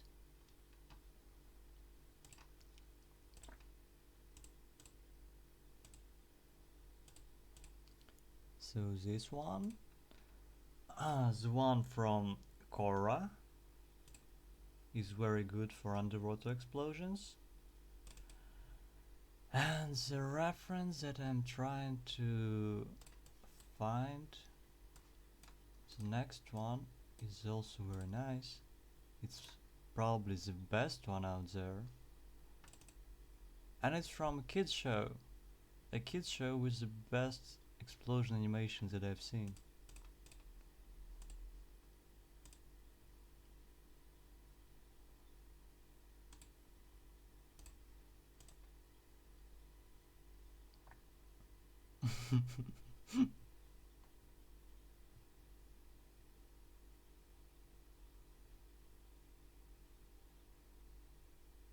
Oh, we'll be breaking down debris probably on the New Year stream.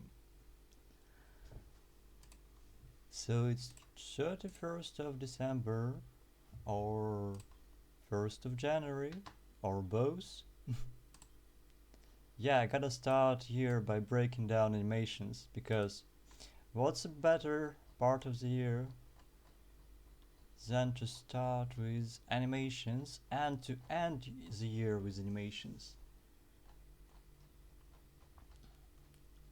So this one has good explosion animation, underwater explosion.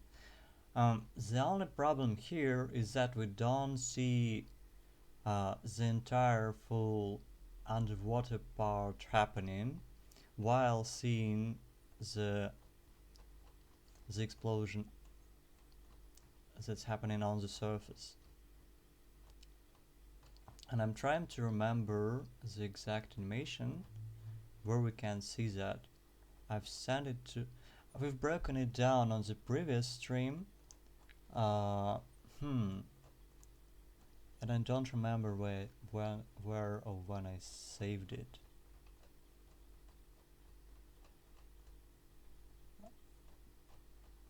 Tushar, do you remember the reference where the ships were sending rockets flying from below the water, and then there was a huge giant explosion afterwards? It was on the last stream.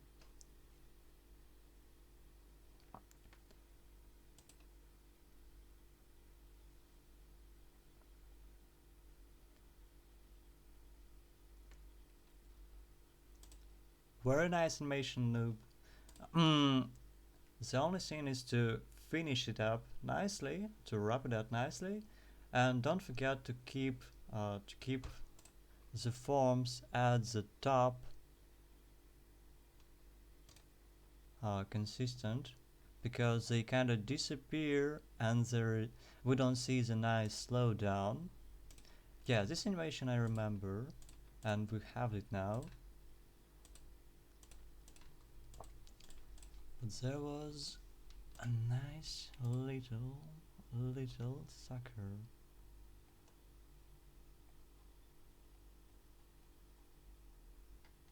Oh.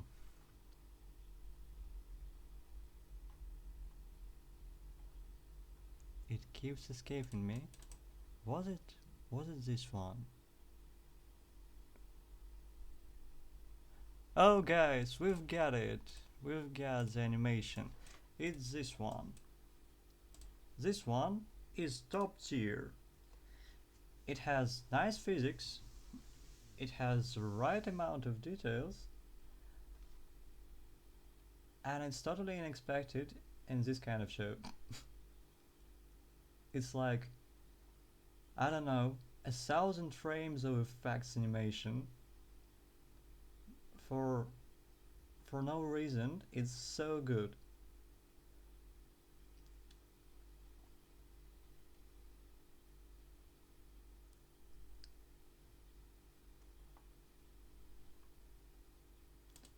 So we need the first part where the rockets are launched from the ship.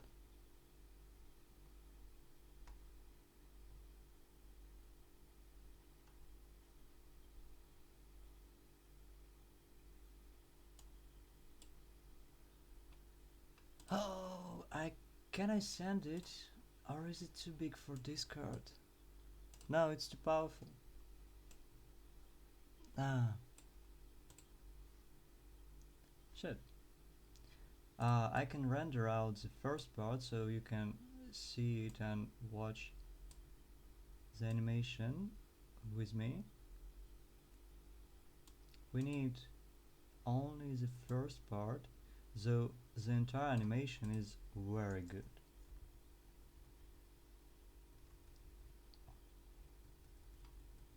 Hey, yeah, it never handles this much amazing animation.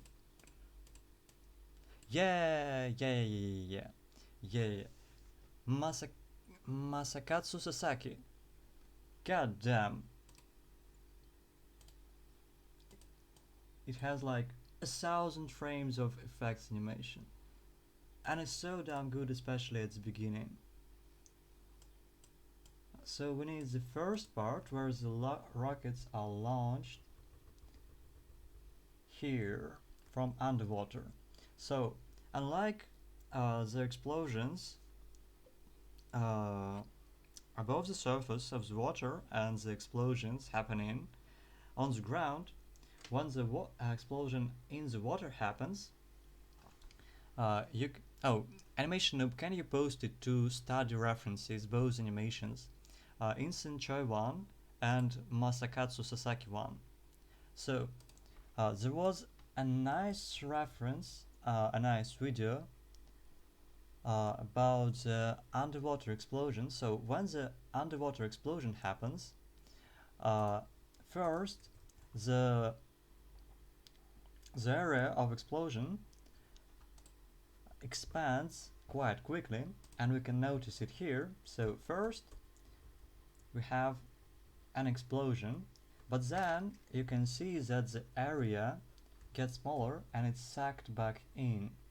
Then it explodes again and explodes again, it explodes again, and it sucks back in. So it has multiple stages, and it changes between expanding and deflating again. I'll send a video explaining this kind of stuff.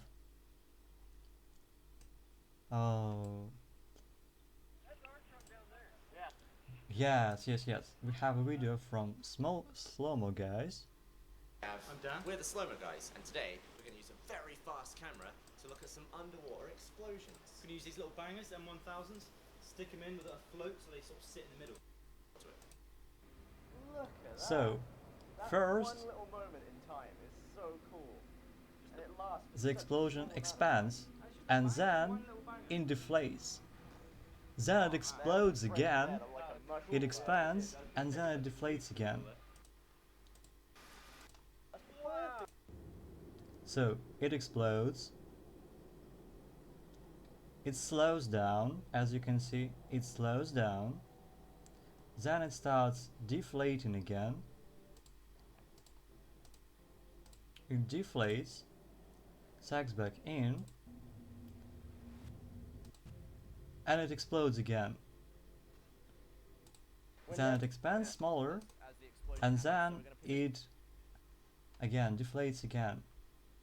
So it's like a repeating process.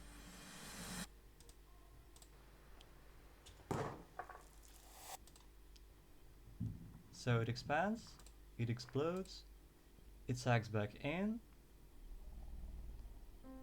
it explodes again with smaller bubbles, and it sagged back in. It explodes again, and again it deflates.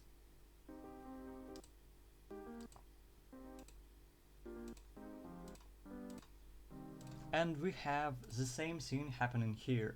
So let's have a start marker and the end marker here. So it explodes, it deflates, explodes, deflates, explodes, deflates.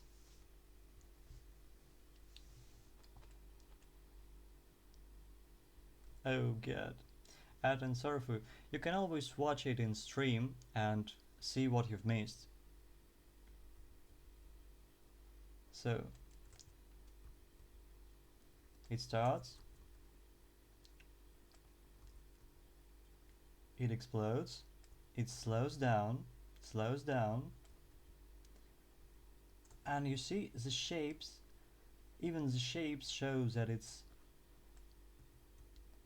deflates, it's sagged to the center.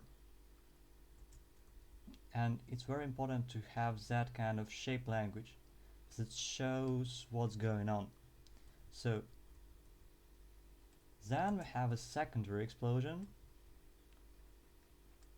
Again, it explodes from this ball of energy, of air. It explodes, displaces the water, and when the water pressure gets bigger and more substantial than the force of the explosion, the water pushes the explosion back. So it slows down, the shapes got a little bit more rounded forms. Then again it starts accelerating towards the center, and we have these kind of forms that are more pointy and they have a distinct direction to them. Oh, thanks, Flying Panda.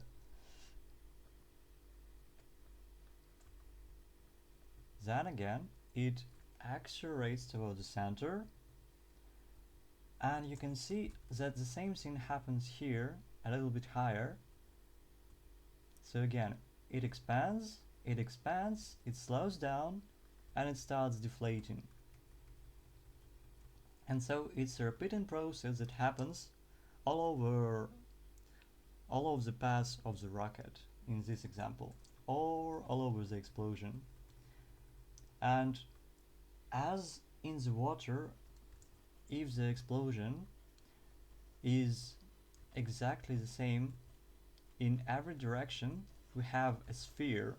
That's why in these videos we have a sphere, because it's the same kind of environment in all directions, and if the explosion doesn't have a very distinct for example direction, so it only explodes for example in the specified direction, and these parts are very high steel or very hard, so explosion can't break them, then we'll have a more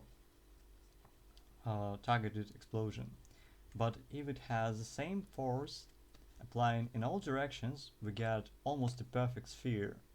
And the fun thing is the same happens with fire in the space, because in space when we light up the fire it is a perfect circle.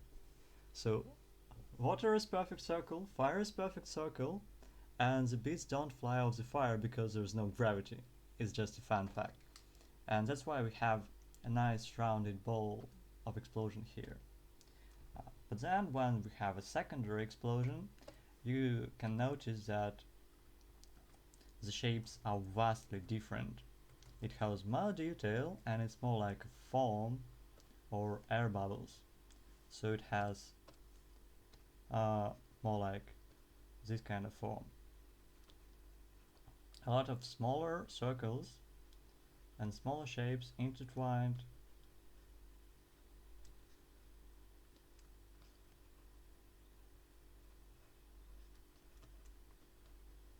And then they expand, slow down, and are sacked back in like a more volumetric mass going to the center. And going to the center. Some bits a little bit delayed, and it's nice to have some contrast there. So it goes. Rounded ball of energy explodes, so it's, for example, 1, 2, 3, 4, 5. Yeah, that shape variety is very important, especially if we want to have a shift in energy. So the energy shifts from going from outside to going to inside. So it was inside going out to outside going in.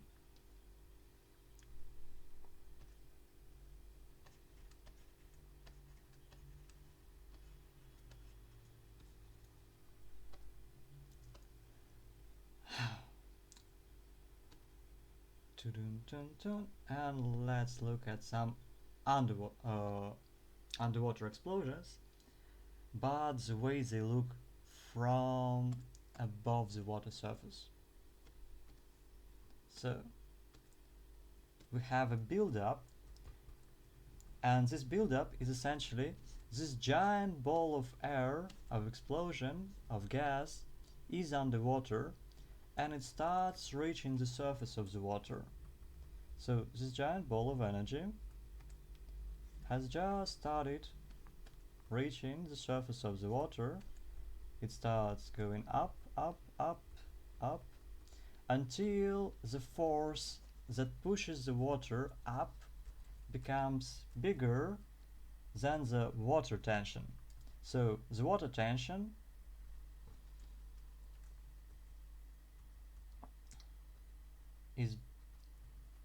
is overpowered, and then we have an explosion above the water. We have nice acceleration. In this case it's a very long acceleration. Then we have a deceleration at the top. We've only just started decelerating, and yeah, on this frame we already start decelerating. So the spacing gets a little bit smaller. So the biggest spacing was over here. Then we have slower deceleration, decelerate, decelerate quite slowly because it's a giant explosion. So if its explosion will be smaller, we'll accelerate a little bit faster, and the explosion will last smaller, less time. So we slow down, the shapes again get more rounded. We've got a splash at the bottom. Again, a splash goes and pours to the sides, and this thing will start breaking down into particles and falling down with acceleration. So it's a very small, slow animation. We're over 100 frames already, so it is hard to animate because it has a lot of action, a lot of form change, and it's a very long animation.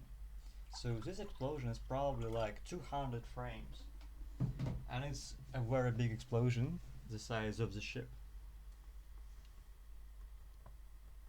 But that's what sells the volume of the water displaced and the size of the explosion. As it is very big, it goes quite slow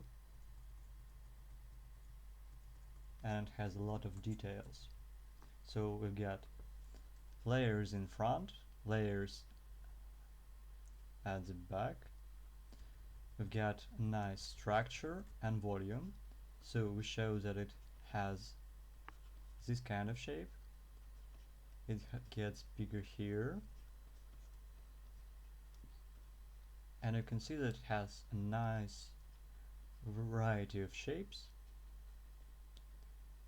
and it shows the direction very good. So it goes to the side, this goes here, this goes there.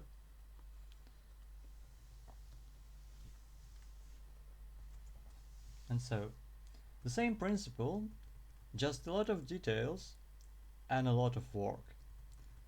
So in a sense, it's not very different from a regular splash, aside from the part at the start. And to be fair, when the explosion happens, there is also an underwater, how to say that, shockwave. So we have an underwater shockwave. I'll show a reference if I can find that one. I've looked at a lot of explosions.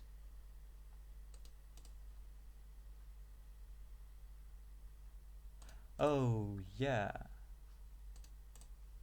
I've got 2 explosions probably.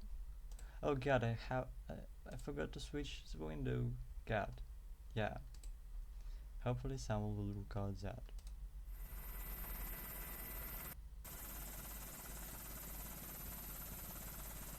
So again, shape language slows down to stop.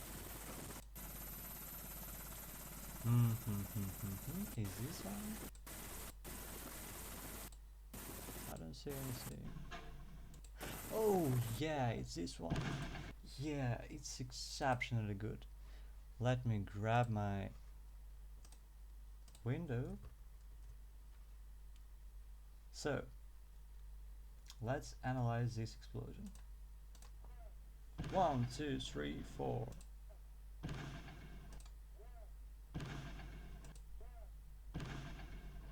One, two, three, four, five.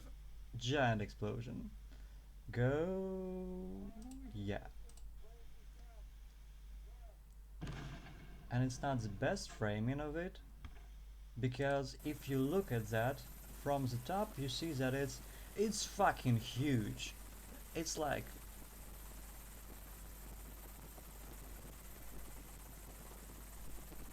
it's bigger than the ship, like 4, 5, 6 times. So let's go frame by frame. So first there's nothing, then there's a small build-up, then the water lights up, and we've got a very nice hue, and it sells the explosion as well as giving it visual flair. I haven't really seen it used anywhere, but that would be very cool to see in anime or in any animation. So we light up the water because the explosion is very bright, and it lights up the water, and then we get a shockwave, and that becomes a shockwave. So it starts, so the light stops, and then we've got a shockwave going from the center. Gotta see that. I don't remember if they have the lightning part. So then we have a slower build up until the air pocket reaches the surface. So it barely moves here. It's a very slow motion, it goes up slowly, and then once we reach the level where the water surface tension is not enough to hold it, this part even starts going down, and then, like a secondary explosion, we have an actual explosion above the level of the water. And again, it starts faster, slows down, and the water essentially turns into something between vapor and very small drops. And it almost falls down like more like smoke than the water itself. Yeah, bye bye Agenic skills. And notice that it has this kind of shape, because it's no longer droplets at this point. At this point it's not droplets, at this point it's just water almost turned to smoke.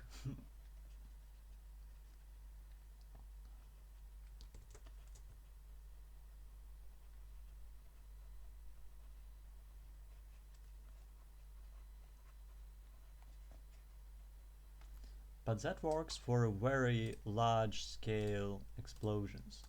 So bear in mind that this is explosion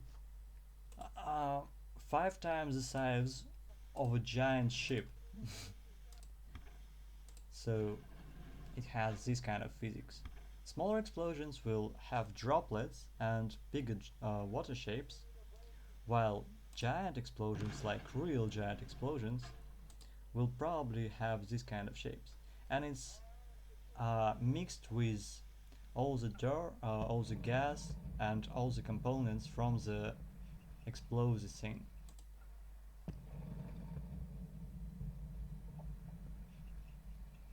So it slows down, and this part slowed down quite a lot.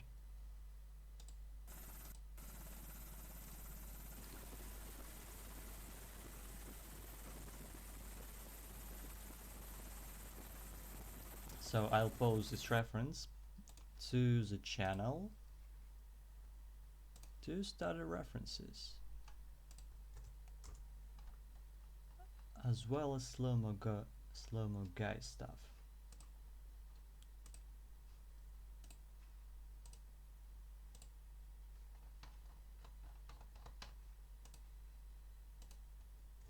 Happens. So we're going to position one a few inches under and do it as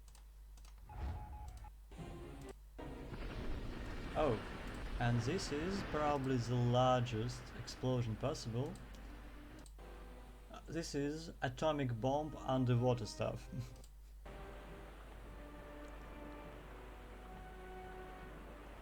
Essentially, it's not very different from animation basic explosion, except everything goes down, except instead of going up, and it's very slow. And you can clearly see how it goes and all of the arches that form while the explosion happens. And it's massive, like real massive.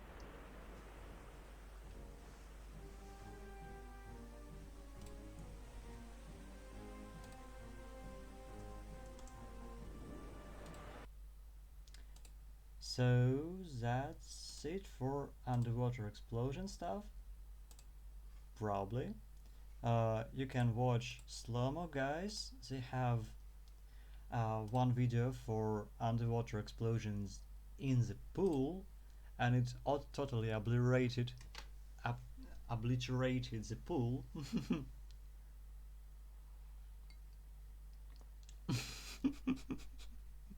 Best reference ever.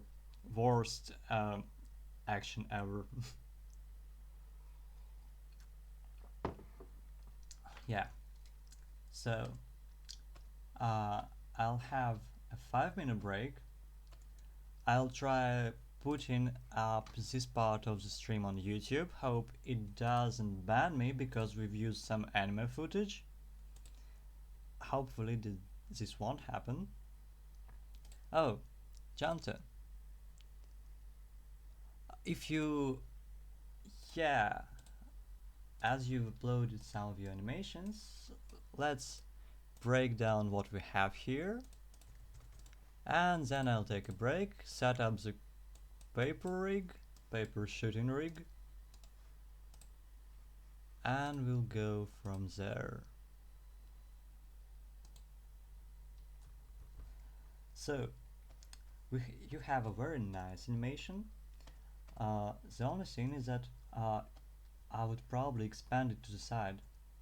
So it displaces water, so it falls down, it creates a splash,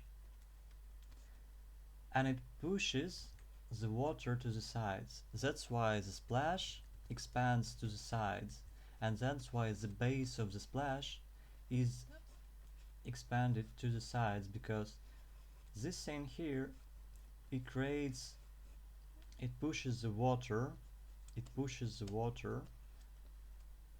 and that's why it expands to the sides. And here the splash doesn't expand to the sides.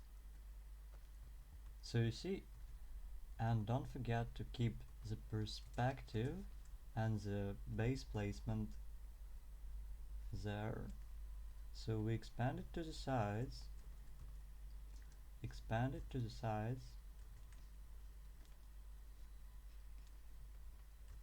slow it down. Yeah, we can do that totally.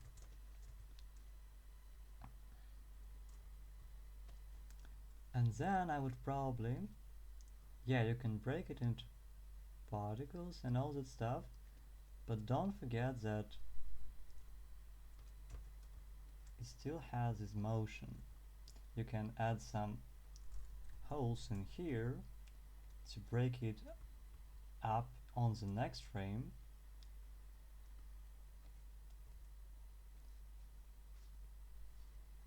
Just don't forget about the overall motion and the delay between particles.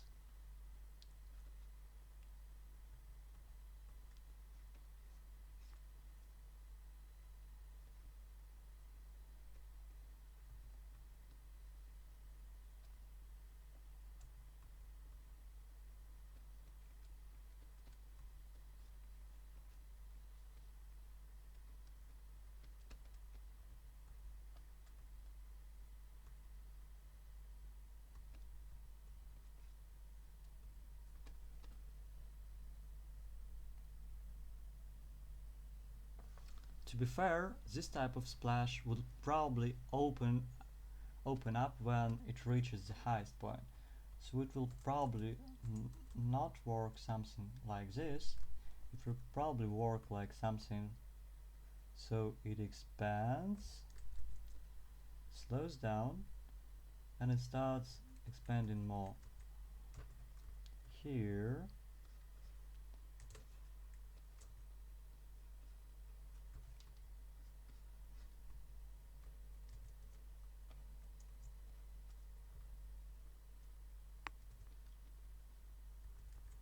and it can open up,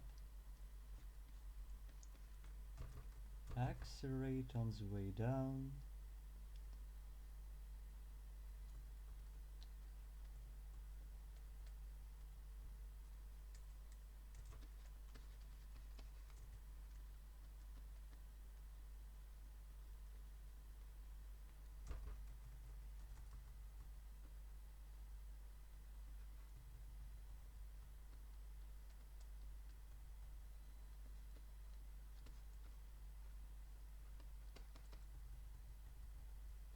breakdown session. You've almost it's almost finished, and you can even make it like that. First start like this, and then open even more and more and more.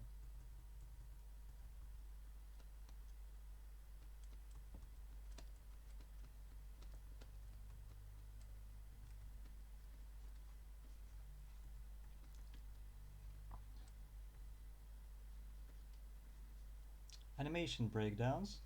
We've broken down some of the splash physics, quite a lot of it. Then we've broken down some underwater explosion animations.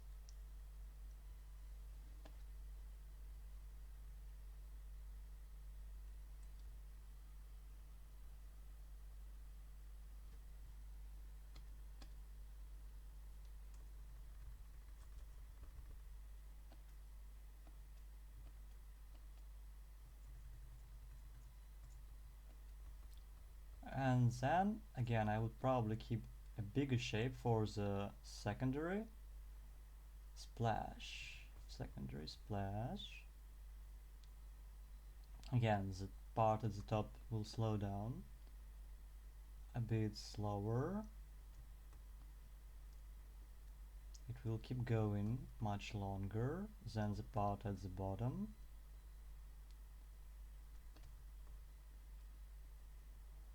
This should already start falling at this point and go into the sides.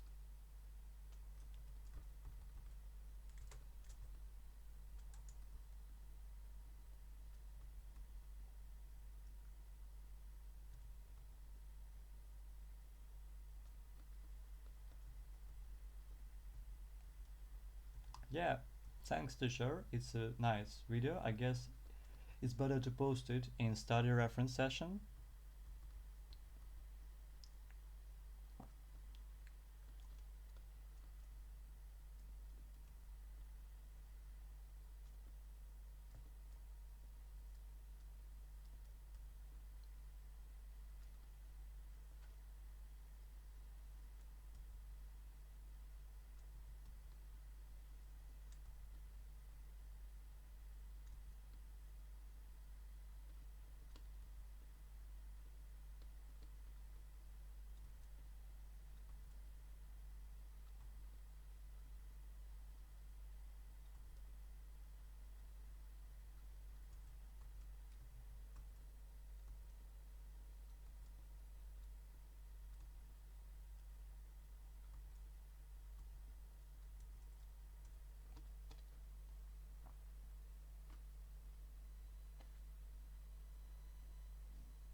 Yeah, I'll send you the GIF in just a second. Jump, yeah. I stylized the last bit a bit, but that's probably it. So, that's it for splash breakdowns and the water animation for today. I can probably sketch some stuff for a minute or two. Yeah, the splash in The Children of the Sea is very good, but it's a splash. I don't see the water explosion scene there. It's still very good, and I like the colors there a lot, especially this glow in water.